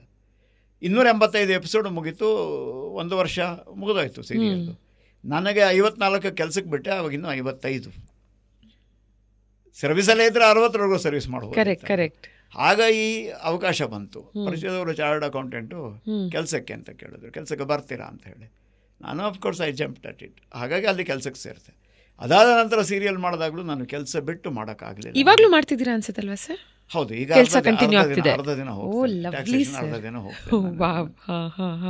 ಅದು ನನಗೆಲ್ಲ ಒಂದು ಕಡೆ ಅದು ಲೆವೆಲ್ ಆಫ್ ಸೆಕ್ಯೂರಿಟಿ ಕೊಡುತ್ತದೆ. ಮತ್ತು ಎರಡನೇದು, ನನಗಿಷ್ಟ ಬಂದದ್ದು ಮಾಡಬಹುದು. ಅಂದರೆ ಅಕಸ್ಮಾತ್ ನನಗೆ ಸೀರಿಯಲ್ ಸಿಗದೆ ಹೋದರೆ ನನ್ನ ಜೀವನ ನಿಂತೋಯ್ತು ಅಂತ ನನಗನ್ಸಲ್ಲ. ಕರೆಕ್ಟ್. ನಾಟಕ ನನಗೂ ಖುಷಿ ಇದೆ, ನಾನು ಮಾಡ್ತೇನೆ. ಬಟ್ ಒಂದಿದೆ, ನನಗೆ ಪ್ರೇಕ್ಷಕ ವರ್ಗ ಒಳ್ಳೆಯದಿದೆ. ಹಾಗಾಗಿ ಯಾವ ನಾಟಕನೂ ನನಗೆ ಹಣದ ವಿಷಯದಲ್ಲಿ ಕೈ ಕಚ್ಚಿಲ್ಲ. ಹಾಗಾಗಿ ಪ್ರೇಕ್ಷಕ ವರ್ಗ ನನ್ನನ್ನು ಸಾಕಿದೆ, ಅದನ್ನಂತೂ ಖಂಡಿತ ಹೇಳ್ತೇನೆ ಅಂತ. ಕೆಲಸ ಮುಂದುವರಿಸೋದು ನನ್ನ ವೈಯಕ್ತಿಕ ಅವಶ್ಯಕತೆ ಅಂತಲೇ ಮುಂದುವರಿಸಿದ್ದೀನಿ. ಅಲ್ಲಿ ಅದಿದ್ದರೆ ಈ ಆರ್ಟ್ ಫಾರಮ್ನ ನಾನು ಚೆನ್ನಾಗಿ ನಡೆಸ್ಬೋದು, ಇನ್ನೂ ಪ್ರೀತಿಯಿಂದ ಮಾಡ್ಬೋದು. ಅದಿಲ್ಲದಿದ್ದರೆ ಮಾಡೋದು ಕಷ್ಟ ಇದೆ. ಕರೆಕ್ಟ್.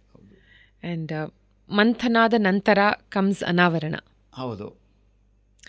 ಸೊ ಅನಾವರಣ ಯಾವಾಗ ಪ್ರಾರಂಭ ಆಗಿದ್ದು? ಇದರ ಹಿಂದಿನ ಥಾಟ್ ಪ್ರಾಸೆಸ್ ಏನು? ಅನಾವರಣ ಹಿಂದಿನ ಮಂಥನ ಮಾಡಿದಾಗಿನ ಥಾಟ್ ಪ್ರೊಸೆಸ್ ಬೇರೆ ಇತ್ತು. ಮಂಥನ ಮಾಡಿದಾಗ ಪ್ರಾಯಶಃ ಅದರ ಹಿಂದಿನ 30 ವರ್ಷಗಳ ಬದುಕಿನ ಘಟನೆಗಳೆಲ್ಲ ಮಂಥನದಲ್ಲಿ ಬಂದು ಕೂತವು. ಅನಾವರಣಕ್ಕೆ ಬಂದಾಗ ಹಿಂದಿನ 30 ವರ್ಷದ ಘಟನೆಗಳಿರಲಿಲ್ಲ. ಆದರೆ ಎಲ್ಲೋ ಒಂದು ಕಡೆ ನನಗೇನಾಗಿತ್ತು, ತಿರ್ಗಾ ನನ್ನನ್ನು ಕಾಡಿದ್ದು ಸೋಷಿಯಲ್ ಇಶ್ಯೂಸೇ. ಊರಲ್ಲಿ ಅಪ್ಪ ಅಮ್ಮ ಇರ್ತಾರೆ, ಮಕ್ಕಳು ಬೇರೆ ಎಲ್ಲ ಕಡೆ ಸೆಟ್ಲ್ ಆಗ್ತಾರೆ. ಇವರು ವಾಪಸ್ ಹೋಗೋಕ್ಕಾಗಲ್ಲ. ಯಾಕಂದರೆ ಮಕ್ಕಳು ಚೆನ್ನಾಗಾಗಲಿ ಅಂತಲೇ ಅವ್ರನ್ನ ಸಾಕೋದು, ಆಮೇಲೆ ದೂರ ಹೋದರು ಅಂತ ಅಳೋದು ನಾವೇನೆ. ಎರಡೂ ಅಲ್ಲೇ ಇದೆ ಅಲ್ವಾ. ಇದರ ಎರಡರ ಮಧ್ಯದ ಕೋಆರ್ಡಿನೇಷನ್ ವಿಷಯದಲ್ಲಿ ಅನಾವರಣ ಬಂದದ್ದು. ಅಫ್ಕೋರ್ಸ್ ಅನಾವರಣ ಜಾಸ್ತಿ ಎಪಿಸೋಡ್ಸ್ ಅಂತ ಆಗಲಿಲ್ಲ, 134 135. ಮಂಥನ ಆದಮೇಲೆ ದಿಬ್ಬಣ ಅಂತ ಒಂದು ಎಪಿಸೋಡ್ ಸೀರಿಯಲ್ ಮಾಡಿದೆ, ಅದು 100 ಎಪಿಸೋಡ್ ಆದದ್ದು. ಅದು ಅನಾವರಣ ಆದ್ಮೇಲೆ ಬಂದಿದ್ದಲ್ಲ, ಮಂಥನ ಆದ್ಮೇಲೆ ದಿಬ್ಬಣ, ದಿಬ್ಬಣ ಆದ್ಮೇಲೆ ಅನಾವರಣ, ಆಮೇಲೆ ಯುಗಾಂತರ, ಆಮೇಲೆ ಯುಗಾಂತರ.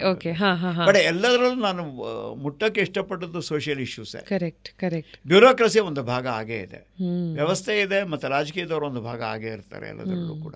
ಪ್ರಾಯಶಃ ಬದುಕನ್ನು ಬೇರೆ ಬೇರೆ ದೃಷ್ಟಿಕೋನಗಳಿಂದ ನೋಡೋದಕ್ಕೆ, ನನ್ನನ್ನು ನಾನು ವ್ಯಕ್ತಪಡಿಸ್ಕೊಳ್ಳೋದಕ್ಕೆ ನನಗೆಲ್ಲೋ ಒಂದು ಕಡೆ ಈ ಧಾರಾವಾಹಿಗಳು ಬಹಳ ಮುಖ್ಯವಾಯಿತು ಅಂತ ಕಾಣುತ್ತೆ. ಅವಕಾಶವಾಯಿತು ಒಂದು, ಎರಡನೇದು ಈ ಥರ ಧಾರಾವಾಹಿ ನನಗೆ ಮಾಡೋಕ್ಕಾಯಿತು, ಮತ್ತು ಎರಡನೇದು ಮತ್ತೆ ಧಾರಾವಾಹಿ ಮಾಡೋ ಮನಸ್ಸು ಕಷ್ಟ, ಮತ್ತು ಅವಕಾಶವೂ ಕಷ್ಟ. ಜೊತೆಗೆ ಈಗಿನ ಓಟದೊಟ್ಟಿಗೆ ನಾನು ಓಡಬಲ್ಲೆ ಅನ್ನೋ ನಂಬಿಕೆ ನನಗಿಲ್ಲ. ಮತ್ತು ನಾನೇನೋ ಬರ್ಕೊಂಡು ಮಾಡ್ತೀನಿ ಅಂದರೆ ಅದನ್ನು ನಾವು ಹಾಕ್ತೀವಿ ಅನ್ನೋ ತರಹ ಚಾನೆಲ್ಗಳು ಇರಲ್ಲ. ಬಟ್ ಯಾರು ಅಪ್ರೋಚ್ ಮಾಡಿಲ್ವಾ ಸರ್? ಅಂದರೆ ಒಂದು ವ್ಯಾಲ್ಯೂ ಬೇಸ್ ಸೀರಿಯಲ್ ಬೇಕು ನಮಗೆ ಅಂತ ಅಲ್ಲ, ಎಲ್ಲರೂ ವ್ಯಾಲ್ಯೂ ಬೇಸ್ ಮೇಲೆ ಮಾತಾಡೋದು. ಆದರೆ ಏನಾಗತ್ತೆ, ಮಾಡ್ತಾ ಇರೋದಕ್ಕೆ ಬೆಲೆ ಇಲ್ಲ ಅಂತ ಹೇಳೋಕ್ಕಾಗಲ್ವಲ್ಲ. ಮಾಡ್ತಾ ಇರೋದು ವ್ಯಾಲ್ಯೂ ಬೇಸ್ಡ್ ಅಲ್ಲ ಅಂತ ಹೇಳೋಕ್ಕಾಗತ್ತೆ, ಆಗಲ್ಲ. ಎಲ್ಲ ಒಂದು ಕಡೆ ಅದು ಕಮರ್ಷಿಯಲ್ ಸೆಟಪ್ ಆಗೋಗಿದೆ, ಅಂದರೆ ನಡೆದು ಹೋಗಿದೆ. ಬದಲಾವಣೆಗಳಾಗಲ್ವ ಅಂದರೆ ಆಗಬಹುದು. ಆಗ ನೋಡಿದ್ರೆ ನಾನು ಹೇಳ್ತೇನಲ್ಲ, ಎಲ್ಲ ಕಮರ್ಷಿಯಲ್ ಅನ್ನೋ ಕರೆಯೋ ಸಿನಿಮಾಗಳ ಮಧ್ಯೆನೂ ಭಾಳ ಒಳ್ಳೆ ಸಿನಿಮಾಗಳು ಬರುತ್ತವಲ್ಲ, ಬರುತ್ತೆ. ಜನಗಳ ಟೇಸ್ಟ್ ಬದಲಾಗ್ತಾ ಹೋಗುತ್ತೆ, ಮಾಡುವವ್ರಿಗೂ ಬೋರ್ ಆಗುತ್ತೆ.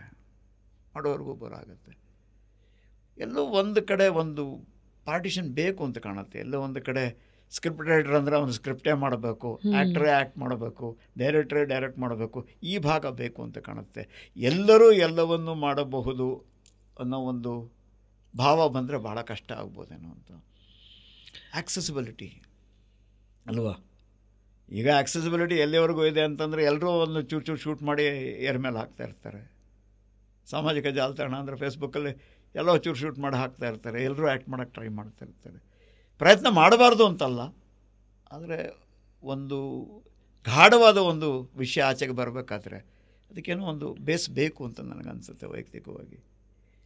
ಬದಲಾಗತ್ತೆ, ನೋಡೋಣ. ಆದರೆ ನಮ್ಮ ಕಾಲ ಮುಗೀತು ಅಂತ ಕಾಣುತ್ತೆ ಸೀರಿಯಲ್ ಪ್ರಪಂಚಕ್ಕೆ. ಬಟ್ ಈ 4 ಸೀರಿಯಲ್ಸ್ಗಳನ್ನು ತಗೊಂಡಾಗ ಮಂಥನ, ಅನಾವರಣ, ದಿಬ್ಬಣ, ಯುಗಾಂತರ, ಒಂದೊಂದ್ರ ಬಗ್ಗೆನೂ ನನಗೆ ಒಂದು ಮುನ್ನುಡಿ ಥರ ಕೊಡೋದಿದ್ರೆ, ಅಂದರೆ ಆ ಥಾಟ್ ಪ್ರಾಸೆಸ್ ಏನಿತ್ತು, ನೀವು ಇದನ್ನು ಬರಿಬೇಕಾದ್ರೆ ಏನನ್ನ ಕನ್ವೆ ಮಾಡೋದು ನಿಮ್ಮ ಉದ್ದೇಶವಾಗಿತ್ತು ಈ ಸೀರಿಯಲ್ನ ಮೂಲಕ, ಜೊತೆಗೆ ಈ ಟೈಟಲ್ ಇಡೋದಕ್ಕೆ ಏನು ಉದ್ದೇಶ? ಲೆಟ್ಸ್ ಬಿಗಿನ್ ವಿತ್ ಮಂಥನ. ಮಂಥನ ಅದು ಕಾನ್ಸೆಪ್ಟೇ ಅಷ್ಟು. ಬದುಕು ಎಷ್ಟೇ ನ್ಯಾಚುರಲ್ ಆಗಿ ಬದುಕಿದ್ರು ಕೂಡ ಬದುಕು ಘರ್ಷಣೆ. ಪ್ರತಿ ಮಂಥನದ ತರಹನೇ ಮೊದಲು ಬರೋದು ವಿಷಾನೇ.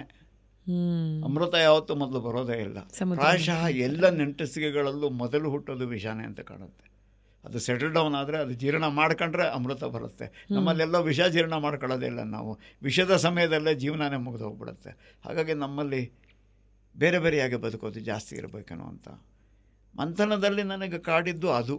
ಯಾಕಂದರೆ ಮನುಷ್ಯನ ಸಂಬಂಧದ ಭಾಗ ಅದರಲ್ಲಿ ಕೂತದ್ದು. ದಿಬ್ಬಣಕ್ಕೆ ಬಂದಾಗ ಏನಾಗಿತ್ತು ಅಂತಂದರೆ, ದಿಬ್ಬಣ ವಾಸ್ ಎ ಹಾರ್ಷರ್ ಸೀರಿಯಲ್ ಅಂತಂದರೆ ಮನುಷ್ಯನ ಮನಸ್ಸಿನ ಬಹಳ ಹೊಲಸು ವಿಷಯಗಳೇ ಢಾಳಾಗಿ ಕಂಡಂತಹದ್ದು. ಅಂದರೆ ಅದರಲ್ಲಿ ಒಳ್ಳೆ ಕ್ಯಾರೆಕ್ಟರ್, ಒಳ್ಳೆ ಜನರೇ ಇಲ್ಲ. ದಿಬ್ಬಣದಲ್ಲಿ ಎಲ್ಲ ಕೆಟ್ಟವರೇ. ಎಲ್ಲೋ ಒಂದು ಕಡೆ ನನಗೆ ಮಂಥನ ನಿಂತದ್ದು ನನಗೆ ಬದುಕಿನ ಬಗ್ಗೆ ಆ ಭಾವ ಕೊಡ್ತೋ ಏನೋ. Maybe I was angry with the world that did not allow me to proceed with Manthana for a longer period ಅನ್ನೋ ರೋಷ ಇತ್ತು ಅಂತ ಕಾಣುತ್ತೆ. ಹಾಗಾಗಿ ಎಲ್ಲವೂ ಆ ತರಹದ ಪಾತ್ರಗಳೇ. ಅಂದರೆ ತಲೆಯಲ್ಲಿ ಬರೋದೆಲ್ಲ ಬರೀ ವಿಷಯವೇ, ಎಲ್ಲವೂ ವಿಷವನ್ನೇ ಕಕ್ತಾ ಇದೆ ಅದರಲ್ಲಿ ಅಂತ. ಅನಾವರಣ ಬಂದಾಗ ಕಾಡಿದ್ದು, ಮಕ್ಕಳು ಸಿಟಿಗಳಿಗೂ ಬಂದರು, ಪೇರೆಂಟ್ಸು ಊರುಗಳಲ್ಲಿ ಉಳ್ಕೊಂಡ್ರು. ಅದನ್ನು ಅವರು ಬಿಡಲಾರು, ಇವರಲ್ಲಿಗೆ ಹೋಗಲಾರರು. ಆದರೆ ಅಲ್ಲಿರೋ ಆಸ್ತಿನೇ ಇವರು ಬಿಡಲಾರರು. ಊರು ಬಿಟ್ಟು ಬರ್ತೀವಿ ನಾವು, ಊರಿನ ಆಸ್ತಿ ಬಿಡೋಕ್ಕಾಗಲ್ಲ. ಅಪ್ಪ ಅಮ್ಮ will have to take care of themselves. They can look after the ಇದು ಅಸೆಟ್. ಯಾಕಂದರೆ ಅದು ಫೈನಾನ್ಷಿಯಲಿ ನೋಡಿ, ಊರು ಬಿಟ್ಟು ಆಚೆ ಬಂದು 30 ವರ್ಷ ಕಳೀತಾ ಇದ್ದಂಗೆ ಆ ಊರು ಪಟ್ಟಣಕ್ಕೆ ಹತ್ತಿರ ಆಗ್ತದೆ. ಪಟ್ಟಣಕ್ಕೆ ಹತ್ತಿರ ಆಗ್ತಿದ್ದಂಗೆ ಆಸ್ತಿಗೆ ಬೆಲೆ ಜಾಸ್ತಿ ಆಗುತ್ತೆ. ಆಸ್ತಿಗೆ ಬೆಲೆ ಜಾಸ್ತಿ ಆದಾಗ ಬೆಳೆ ಬೆಳೆದು ಸಾಕೋದು ಕಷ್ಟ. ಆಸ್ತಿ ಮಾರಿದರೆ ಹೆಚ್ಚು ಕಾಣ ಅಲ್ವಾ. ಕರೆಕ್ಟ್. MG ರೋಡಲ್ಲಿ ಗದ್ದೆ ಮಾಡೋದು ನಾಟ್ ವರ್ತ್ ಇಟ್. ಯಾಕಂದರೆ ಭತ್ತ ಎಷ್ಟು ಬರುತ್ತೆ ಬೆಲೆ ಅಲ್ವಾ? ಅಲ್ಲಿಗೆ ಪಟ್ಟಣಕ್ಕೆ ಹತ್ತಿರ ಬರ್ತಾ ಇದ್ದಂಗೆ ಅಲ್ಲಿ ಬೆಳೆ ಬೇಕಿಲ್ಲ, ನಮಗೆ ಆಸ್ತಿನೇ ಮಾರಬೇಕಲ್ವಾ?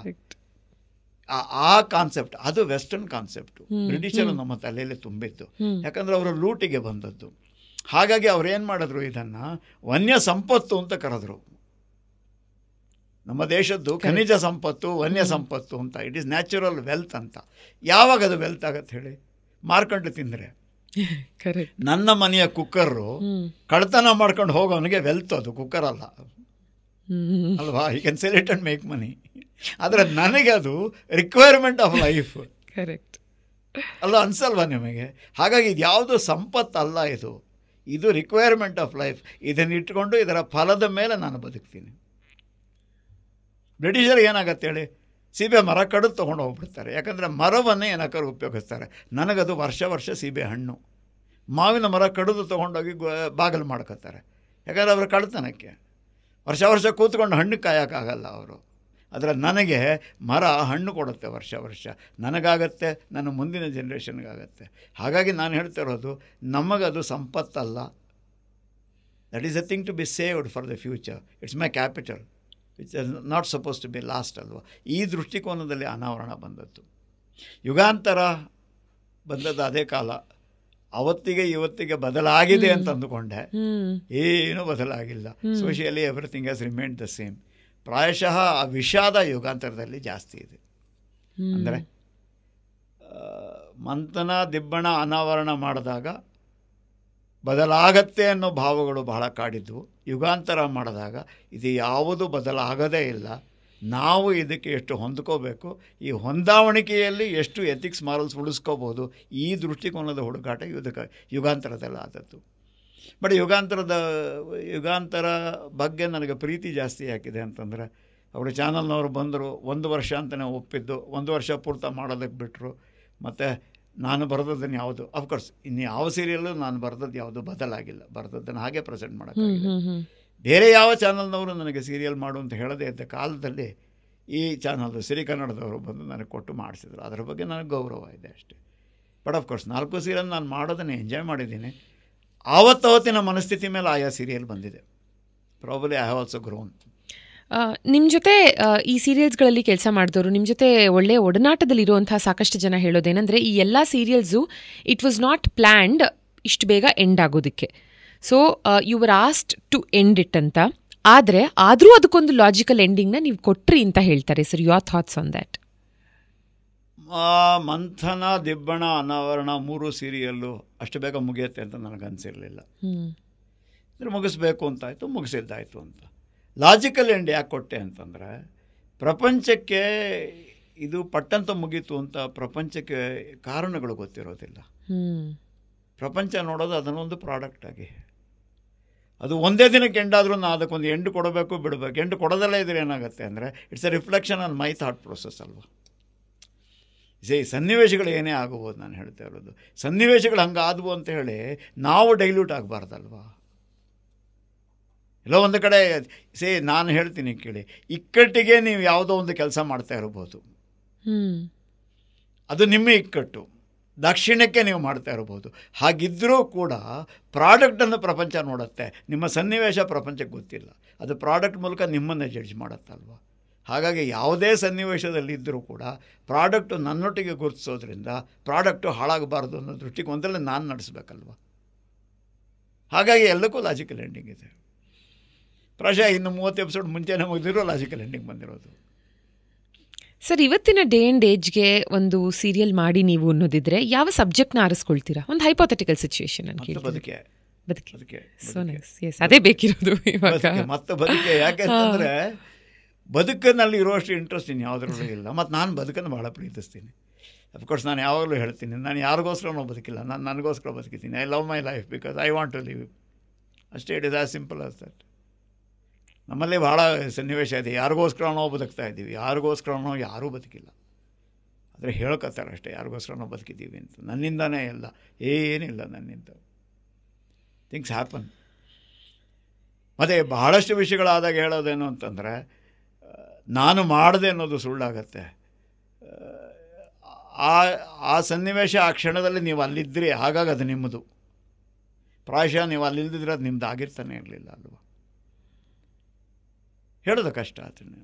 ಹೀಗೆ ಬದುಕನ್ನು ಬಹಳವಾಗಿ ಪ್ರೀತಿಸೋ ನೀವು ಮತ್ತೊಂದನ್ನು ಬಹಳವಾಗಿ ಪ್ರೀತಿಸ್ತೀರಾ, ಅದೇನಂದ್ರೆ ಬೀಯಿಂಗ್ ಆನ್ ಸ್ಟೇಜ್ ಅಲ್ವಾ ಸರ್? ಸೊ ಅದು ನಿಮಿತ್ತ ಮೂಲಕ ಇರಬಹುದು, ಗತಿ, ಅತೀತ, ಉಚ್ಚಿಷ್ಟ, ಸ್ತ್ರೀ ಮತ್ತು ಈಗ ತಳಿ. ಬ್ಯೂಟಿಫುಲ್ ಆಗಿರುವಂಥ ಒಂದೊಂದು ಬಹಳ ವಿಭಿನ್ನವಾಗಿರುವಂಥ ಪ್ಲೇಸ್ಗಳು. ಫಾರ್ ಎಕ್ಸಾಂಪಲ್, ನಿಮಿತ್ತದಲ್ಲಿ ಯಾವ ಪಾತ್ರಗಳಿಗೂ ಹೆಸರಿಲ್ಲ, ಹೆಸರಿಟ್ಟು ಕರೆಯೋದಿಲ್ಲ ರಾದರ್ ಅಲ್ವಾ? ನಿಮಿತ್ತದಲ್ಲೂ ಇಲ್ಲ, ಗತಿಯಲ್ಲೂ ಇಲ್ಲ, ಅತೀತದಲ್ಲೂ ಇಲ್ಲ. Shastri representative character. ಏನಾಗತ್ತೆ ಅಂತಂದ್ರೆ, ರಾಮಾಯಣ ರಾಮನ ಕಥೆ. ಇಲ್ಲಿ ಬಂದಾಗ ಏನಾಗತ್ತೆ, ಮುದುಕ ಅಂದ್ರೆ ಅದು represents most of the old people in this world ಅಲ್ವಾ. ಹಾಗಾಗಿ ಎಲ್ಲೂ ಪಾತ್ರಗಳಿಗೆ ಹೆಸರು ಇರಲ್ಲ ಅಂತಲ್ಲ, ಇದೆ, ಹೆಸರಿಂದ ಅದು ಕರೆಯೋದಿಲ್ಲ. ಎಕ್ಸಾಕ್ಟ್ಲಿ. ಹಾಗಾಗಿ ಐ ಡೋಂಟ್ ನೋ, ಅದು ಹಾಗೇ ನಡೆದಿದೆ. ನಾಟಕಕ್ಕೆ ಒಂದು ಥಾಟ್ ಪ್ರೊಸೆಸ್ ಮುಖ್ಯ ಆಗುತ್ತೆ. ಈ convey an idea in drama. ಸೀರಿಯಲಲ್ಲಿ ಪ್ರಾಯಶಃ ಒಂದು ಕತೆ ಹೇಳ್ತೀವಿ, ನಾಟಕದಲ್ಲಿ ಒಂದು ಐಡಿಯಾ ಹೇಳ್ತೀವಿ, ಒಂದು ಥಾಟ್ ಪ್ರೊಸೆಸ್ ಹೇಳ್ತೀವಿ. ಹಾಗಾಗಿ ಅದು ಯೂನಿವರ್ಸಲ್ ಆಗ್ತಾ ಹೋಗುತ್ತೆ ಅಂತ. ಎಲ್ಲೋ ಒಂದು ಕಡೆ ನನಗೆ ಈ ತಳಿ ಅನ್ನೋದು ಕಾಡಿದ್ದೆ ಅಲ್ಲಿ. ಅಂದರೆ ಮೂಲ ತಳಿ ಕಳೆದೋಗಿದೆಯಾ ಅಂತ. ಅಂದರೆ ಎಲ್ಲೋ ನಮ್ಮಲ್ಲಿ ಹೈಬ್ರಿಡ್ ವಿಷಯ ಬಹಳ ಮಾತಾಡ್ತೀವಿ ನಾವು ಅಂತ. ಹ್ಯೂಮನ್ ಬೀಯಿಂಗ್ಸು ಹಂಗೆ ಆಗೋದ್ರ ಅನ್ನೋದ್ರ ಬಗ್ಗೆ ನನಗೆ ಒಂದು ಸಣ್ಣ ಭಾವ ಇದೆ. ಥಾಟ್ ಪ್ರೊಸೆಸ್ನಲ್ಲಿ ಹಾಗೆ ಆಗೋಗಿದ್ದೀವ ಅಂತ. ಪ್ರಜ್ಞೆಯಲ್ಲಿ ಯಾವುದೋ ಒಂದು ಕೂತಿದೆ, ಬಾಹ್ಯಕ್ಕೆ ನಾವು ಇನ್ನೇನಕ್ಕೂ ರಿಯಾಕ್ಟ್ ಮಾಡ್ತಾಯಿದ್ದೀವಿ. ಹಾಗಾಗಿ ಈ ತಳಿ ಅನ್ನೋ ಕಾನ್ಸೆಪ್ಟನ್ನು ತಂದಿದ್ದೆ ನನಗೆ. ತಳಿ ಅಂತ ಬಂದದ್ದು ಆ ಕಾರಣಕ್ಕೆ. It's about the breed that we are ಅನ್ನೋ ಪ್ರಶ್ನೆಗೆ ಅಂತ. ಅಂದರೆ ವಯಸ್ಸಲ್ಲಿ ನಾವು ಒಬ್ಬೊಬ್ಬರೇ ಬದುಕಿ ಬಿಡ್ತೀವಿ, ನಮಗೆ ಯಾರೂ ಬೇಕಾಗಲ್ಲ, ಆ ಅಹಂಕಾರ ಇರುತ್ತೆ. ಈ ಸಾವು ಹತ್ತಿರ ಬಂದಾಗ we look for A place. ಅದರಲ್ಲಿ ಒಂದು ಮಾತಿದೆ, ಆ ಪಾತ್ರ ಒಂದು ಹೇಳೋದನ್ನು, ಬದುಕು ಒಂಟಿ ಬದುಕಿ ಬಿಡಬಹುದು, ಯಾರಿಗೂ ಹೇಳದೆ ಕೇಳದೆ ಬದುಕಬಹುದು, ಯಾರಿಗೂ ಹೇಳದೆ ಸಾಯೋದು ಹೇಗೆ ಅಂತ. ಯಾರಿಗಾದ್ರೂ ಹೇಳಿ ಹೋಗ್ಬೇಕಲ್ವ, ನಾ ಹೊರಟೆ ಅಂತ. ಅವ್ರು ಇನ್ಯಾರಿಗೂ ಹೇಳಬೇಕು, ಇಂಥ ನಾವು ನಬ್ಬಿದ್ದ ಹೊರಟ. ಸಾವು ಸುದ್ದಿ ಆಗದಿದ್ದರೆ ಬದುಕಿದ್ದೇ ಸುಳ್ಳಾಗತ್ತೆ ಅಂತ. If the world does not know that you died, probably you never lived. Correct sir. ಅನ್ಸಲ್ವಾ ನಿಮಗೆ? ಹೌದು ಸರ್, ಹೌದು ಹೌದು ಹೌದು ಸರ್. ನೀವು ಜೀವನದಲ್ಲಿ ಮಾಡಿರೋ ಪ್ರತಿಯೊಂದೊಂದು ಕೆಲಸನೂ ಎಷ್ಟು ಅದ್ಭುತವಾಗಿ ಟು ದ ಫುಲ್ಲೆಸ್ಟ್ ನಿಮ್ಮ 100% ಕೊಟ್ಟು ಮಾಡಿದ್ದೀರಾ. ನಿಮಗೆಷ್ಟು ಸ್ಯಾಟಿಸ್ಫ್ಯಾಕ್ಷನ್ ಇದೆ? ಫಾರ್ ಎಕ್ಸಾಂಪಲ್, ಪೋಸ್ಟಲ್ ಅಂತ ಅಂದಾಗ, ಪೋಸ್ಟಲ್ ಡಿಪಾರ್ಟ್ಮೆಂಟಲ್ಲಿ ಮಾಡಿದಂಥ ಕೆಲಸ ಇವತ್ತಿಗೂ ನಿಮ್ಮನ್ನು ಎಷ್ಟು ಇನ್ಫ್ಲೂಯೆನ್ಸ್ ಮಾಡಿದೆ ಅನ್ನೋದ್ರ ಬಗ್ಗೆ ಮಾತಾಡಿದ್ರಿ. IT ಡಿಪಾರ್ಟ್ಮೆಂಟ್ 30 ವರ್ಷಗಳ ಕಾಲ ಸೇವೆಯನ್ನು ಸಲ್ಲಿಸಿ, ಆನಂತರ ಥಿಯೇಟರ್ ಅಂದರೆ ರಂಗಕರ್ಮಿಯಾಗಿ ಇರಬಹುದು, ಸೀರಿಯಲ್ಸ್ಗಳ ನಿರ್ದೇಶನ ಮಾಡೋದಿರಬಹುದು, ನಟನೆ ಇರಬಹುದು, ಆ್ಯಂಡ್ ನಾವಲ್ಲ, ದಹನ, ನಿಮಿತ್ತಗತಿ, ಹೀಗೆ ನಿಮ್ಮ ಪುಸ್ತಕಗಳು ಅಂತ ಬಂದಾಗ ಸಾಹಿತಿಯಾಗಿ ಕೂಡ ಅತಿ ಹೆಚ್ಚು ಮರುಮುದ್ರಣವನ್ನು ಕಂಡಿರುವಂಥ ಕೆಲವು ಪುಸ್ತಕಗಳಲ್ಲಿ ನಿಮ್ಮ ಪುಸ್ತಕಗಳು ಇದೆ. ಒಂದು, ಪುಸ್ತಕಗಳ ಬಗ್ಗೆ ನಾವು ಮಾತಾಡಬೇಕು, ನಿಮ್ಮ ಸಾಹಿತ್ಯದ ಬಗ್ಗೆ.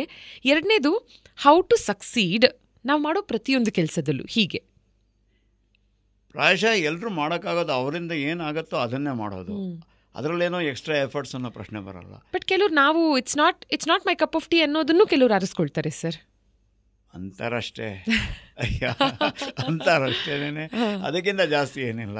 ಕೆಲವರೆಲ್ಲ ಭಾಳ ಹೇಳ್ತಾರೆ, ಭಾಳ ಸೇವೆ ಮಾಡಿದ್ದಾರೆ ಹಾಗೆ ಹೀಗೆ ಅಂತ. ನನಗೂ ಎಲ್ಲ ಸ್ಟೇಜ್ ಮೇಲೆ ಹೇಳಿದ್ದಿದೆ. ನಾನು ಹೇಳೋದು ಪ್ರತಿಯೊಂದನ್ನು ನಾನು ಮಾಡಿದ್ದೀವಿ. ಪೋಸ್ಟ್ ಆಫೀಸ್ ಕೆಲಸ ಮಾಡಿದೆ, ನನಗೆ ಹೊಟ್ಟೆ ಊಟ ನಾನು ಮಾಡಿದೆ. ಇನ್ಕಮ್ ಟ್ಯಾಕ್ಸ್ ಮಾಡಿದೆ, ನನ್ನ ಹೊಟ್ಟೆ ಊಟ ನಾನು ಮಾಡಿದೆ. ಸೀರಿಯಲ್ ಮಾಡಿದೆ, ನಾಟಕ ಮಾಡಿದೆ, ಪುಸ್ತಕ ಬರೆದೆ ಅನ್ನೋದು ಪ್ರಾಬಲಿ ಇಂಟೆಲೆಕ್ಚುಯಲ್ ಹಸು ಅಲ್ವಾ ಅದು. ಹಾಗಾಗಿ ಆ ಹಸುವಿಗೆ ಬೇಕಿತ್ತು. ಆ ಹಸುವು ನನ್ನ ಹಸುವಿಗೆ ನಾನು ಹುಡ್ಕೊಂಡು ಉತ್ತರನೇ ಹೊರತು ನಿಮಗೇನೋ ಆಗುತ್ತೆ ಅಂತ ನಾನೇನು ಮಾಡಿಲ್ಲ ಅಂತ ನಾನು ಹೇಳ್ತಾ ಇರೋದು. ಮತ್ತು ಎಲ್ಲವೂ ನನಗೇನು ಬರುತ್ತೆ, ನನಗೇನಾಗುತ್ತೆ ಅದನ್ನೇ ಮಾಡಿದ್ದು. ಅದರಲ್ಲಿ ಕಷ್ಟಪಟ್ಟು ಮಾಡಿದ್ದೇನು ಅಂತ. ಸರ್ಚ್ಗೆ ಹೋಗ್ಬೇಕಾದ್ರೆ ಆ ಸರ್ಚಿನ ಕೆಲಸವೇ ಹಾಗೆ. ಒಂದೊಂದು ಸಾರಿ 20 ಗಂಟೆ 24 ಗಂಟೆ ಕೆಲಸ ಮಾಡಬೇಕಾಗಿ ಬರುತ್ತೆ ಅಂತ. ಸೀರಿಯಲ್ಲು ಒಂದೊಂದು ಸಾರಿ 10-12 ಗಂಟೆಗೆಲ್ಲ ಶೂಟಿಂಗ್ ಮಾಡಬೇಕಾಗತ್ತೆ. ಅದು ಫಿಸಿಕಲ್ ಆದ ಲೇಬರೇ ಹೊರತು ಪ್ರೀತಿಸದೆ ಮಾಡಿದ್ನ ಅಂದರೆ ಯಾವುದನ್ನು ಪ್ರೀತಿಸದೆ ಮಾಡಲೇ ಇಲ್ಲ. ಪ್ರಾಯಶಃ ಪ್ರೀತಿಯಿಂದ ಮಾಡೋದ್ರಿಂದ ಅದು ಜನಕ್ಕೂ ಗುರುತು ಸಿಕ್ತು. ಮತ್ತು ಮೇ ಬಿ ಅವರಿಗೆ ರೆಲೆವೆಂಟ್ ಅಂತ ಅನಿಸೋದ್ರಿಂದ ನನಗೊಂದು ಗುರುತು. ರೆಲೆವೆಂಟ್ ಆಗದೇ ನನಗೂ ಗುರುತಿರ್ತಿರ್ಲಿಲ್ಲ ಅಲ್ವಾ. ಎಲ್ಲವೂ ನಾವೇ ಮಾಡಿದ್ವಿ ಅನ್ನೋದಿದೆಯಲ್ಲ, ಪ್ರಾಯಶಃ ಇಲ್ಲ. ನಮ್ಮಿಂದ ಆಗದ್ದನ್ನು ಯಾರೂ ಮಾಡಲ್ಲ. ಯಾವುದು ನಮಗೆ ಸ್ವಾಭಾವಿಕವೋ ಅದನ್ನೇ ನಾವು ಮಾಡಿರ್ತೀವಿ. ಪ್ರಾಯಶಃ ನನಗಿದು ಸ್ವಾಭಾವಿಕ ಅವಕಾಶಗಳಾದವು, ಹಾಗಾಗಿ ಜನ ಗುರುತು ಹಿಡಿತಾ ಇರ್ತಾರೆ. ಅವಕಾಶಗಳಾಗದಿದ್ದರೆ ಮಾಡೋಕ್ಕಾಗ್ತಿರ್ಲಿಲ್ಲ. ಕಾಂಟೆಂಟ್ನ ಜಂಗುಳಿಯಲ್ಲಿ ಒಂದು ಬ್ರೆತ್ ಆಫ್ ಫ್ರೆಶ್ ಏರ್ ಬೇಕು ಅಂದರು. ಇವತ್ತಿಗೂ ಯೂಟ್ಯೂಬಲ್ಲಿ ಅವೈಲೇಬಲ್ ಇದೆ ನಿಮ್ಮ ಸೀರಿಯಲ್ಸ್ಗಳು. ಸುಮ್ಮನೆ ಹಾಗೆ ರ್ಯಾಂಡಮ್ ಆಗಿ ಒಂದೊಂದು ಎಪಿಸೋಡ್ ನೋಡಿದಾಗಲೂ, ನೀವೇ ಹೇಳಿದ ಹಾಗೆ ಒಂದೊಂದು ಎಪಿಸೋಡ್ ನೋಡಿದಾಗಲೂ it is like a stand alone story. ಯಾವುದು ನಮಗೆ ಮಿಸ್ ಆಗಲ್ಲ. ನಾನು ಪ್ರೀವಿಯಸ್ ಎಪಿಸೋಡ್ ನೋಡಿಲ್ಲ, ಮುಂದೆ ನೋಡೋಕ್ಕಾಗತ್ತೋ ಇಲ್ವೋ ಗೊತ್ತಿಲ್ಲ ಅನ್ನೋಂಥದ್ದು ಇರಲ್ಲ ನಮಗೆ. ನಿಜವಾಗ್ಲೂ it's a breath of fresh air. ಯಾರಿಗಾದ್ರೂ ಒಂದು ಸ್ವಲ್ಪ ನನಗೆ ಬ್ರೇಕ್ ಬೇಕು, ಆಫ್ ಬೇಕು, ಮೈಂಡ್ ಒಂದು ಸ್ವಲ್ಪ ರಿಲ್ಯಾಕ್ಸ್ ಮಾಡ್ಕೋಬೇಕು ಅಂತಿದ್ರೆ ಐ ವುಡ್ ಸ್ಟ್ರಾಂಗ್ಲಿ ಸಜೆಸ್ಟ್ ಅಥವಾ ಅಡ್ವೈಸ್ ನಿಮ್ಮ ಸೀರಿಯಲ್ಸ್ ನೋಡೋದು. ಬಿಕಾಸ್ ಆಫ್ ಲೇಟ್ ನಾನು ಇದನ್ನೇ ಮಾಡ್ತಾ ಇರೋದು.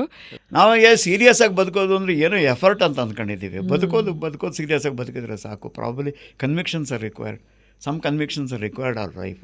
ಅದು ಆಟೋಮ್ಯಾಟಿಕಲಿ ಸೀರಿಯಸ್ ಆಗಿ ಬದುಕ್ತೀವಿ ಅಂತ ಕಾಣುತ್ತೆ.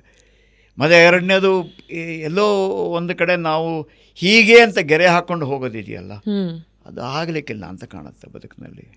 ಬಟ್ ಎನಿವೆ, ನನಗೂ ಸಂತೋಷ ಇದೆ. ಯಾಕಂದರೆ ಇಷ್ಟೆಲ್ಲ ಮಾಡಿದ್ದೆಲ್ಲವನ್ನು ಜನ ಗುರುತಿಸಿದ್ದಾರೆ. ಪ್ರಾಯಶಃ ಅವರು ಗುರುತಿಸದೇ ಇದ್ದರೆ ನನಗೆ ಈ ಪರಿಸ್ಥಿತಿಯಲ್ಲಿ, ಈ ಮನಸ್ಥಿತಿಯಲ್ಲಿ ನಾನು ಇರ್ತಿರಲಿಲ್ಲ. ನಾನು ಅಂದುಕೊಂಡದ್ದು ಜನರನ್ನು ಮುಟ್ತಾ ಇದೆ. I am also happy about it ಅಷ್ಟೇ. ಸರ್, ಧನ್ಯವಾದಗಳು. ಹ್ಯೂಮನ್ ವ್ಯಾಲ್ಯೂಸ್ನ ನಿಮ್ಮ ಕಥೆಗಳಲ್ಲಿ ಎತ್ತಿ ಹಿಡಿದಿದ್ದಕ್ಕೆ ಆ್ಯಂಡ್ ಈಗಲೂ ಎತ್ತಿ ಹಿಡಿತಾ ಇರೋದಕ್ಕೆ. ಆ್ಯಂಡ್ ಹೆಣ್ಣು ಮಕ್ಕಳಿಗೆ ಬಹಳ ಖುಷಿ ಕೊಡುವಂಥ ಪಾತ್ರಗಳು, ಸಂಭಾಷಣೆಗಳನ್ನು ನೀವು ಬರೆದಾಗ, ಅದನ್ನು ತೋರಿಸಿದಾಗ ಅದು ಹೆಣ್ಮಕ್ಳಿಗೆ ಮಾತ್ರನೇ ಖುಷಿ ಕೊಡಲಿಲ್ಲ, ಮನೆಯಲ್ಲಿರೋ ಗಂಡಸರಿಗೂ ಎಲ್ಲೋ ಒಂದು ಕಡೆ ಅದೊಂದು ರಿಯಲೈಸೇಷನ್ ಫ್ಯಾಕ್ಟರ್ ಅಂತ ಬಂತು. ಆ್ಯಂಡ್ ಅವರು ನಿಮ್ಮ ಪಾತ್ರಗಳನ್ನು ಪ್ರೀತಿಸೋದಕ್ಕೆ ಪ್ರಾರಂಭ ಮಾಡಿದ್ರು. ಬಹಳ ಧನ್ಯವಾದಗಳು ಈ ಒಂದು ಥಾಟ್ಫುಲ್ ಪ್ರಾಸೆಸ್ನ ಮತ್ತು ಈ ಜರ್ನಿನ ನಮ್ಮ ಜೊತೆಗೆ ಹಂಚ್ಕೊಂಡಿದ್ದಕ್ಕೆ. ಪ್ರಾರಂಭದಲ್ಲೇ ಹೇಳಿದ ಹಾಗೆ ಐ ಆಮ್ ಅ ಫ್ಯಾನ್. ನಿಮ್ಮ ಅಗಾಧವಾದಂಥ ಜ್ಞಾನ, ಪ್ರತಿಭೆ, ಅದರ ಒಂದಷ್ಟನ್ನು ಸೀರಿಯಲ್ಸ್ ಮೂಲಕ, ನಾಟಕಗಳ ಮೂಲಕ, ಪುಸ್ತಕದ ಮೂಲಕ ನಮ್ಮ ಮುಂದೆ ನೀವು ತೆರೆದಿಟ್ಟಿರೋದಕ್ಕೆ ಮತ್ತು ಇವತ್ತು ಪಾಡ್ಕಾಸ್ಟಲ್ಲಿ ಬಂದು ಇದನ್ನ ಹಂಚ್ಕೊಂಡಿದ್ದಕ್ಕೆ thank you so much sir. ಒಂದು ಚಿಕ್ಕ ಕಾಣಿಕೆ ನಮ್ಮ ಕಡೆಯಿಂದ, ದಯವಿಟ್ಟು ಇದನ್ನು ಸ್ವೀಕರಿಸಬೇಕು. ಅಫ್ಕೋರ್ಸ್, ನೀವು ಅಗಾಧವಾದ ಪ್ರತಿಭೆ, ಜ್ಞಾನ ಅಂತೆಲ್ಲ ಹೇಳಿದ್ರೆ ಯಾವುದು ಅಂತ ಅಗಾಧ ಅಂತ ನನಗನ್ಸಿಲ್ಲ. Probably all of us do what is natural for us. ಪ್ರಾಯಶಃ ಹೀಗೆ ಬದುಕಿದ್ದೆ ಅಂತ ಕಾಣುತ್ತೆ, ಹೀಗೆ ಬದುಕು ನಡೆದಿದೆ. ಅವಕಾಶಕ್ಕೆ ಕೃತಜ್ಞ, ಮೀರಿದಿನ್ನೇನು ಹೇಳಿ. ಭಾಳ ಸಂತೋಷ. ಧನ್ಯವಾದಗಳು sir. Thanks for your time.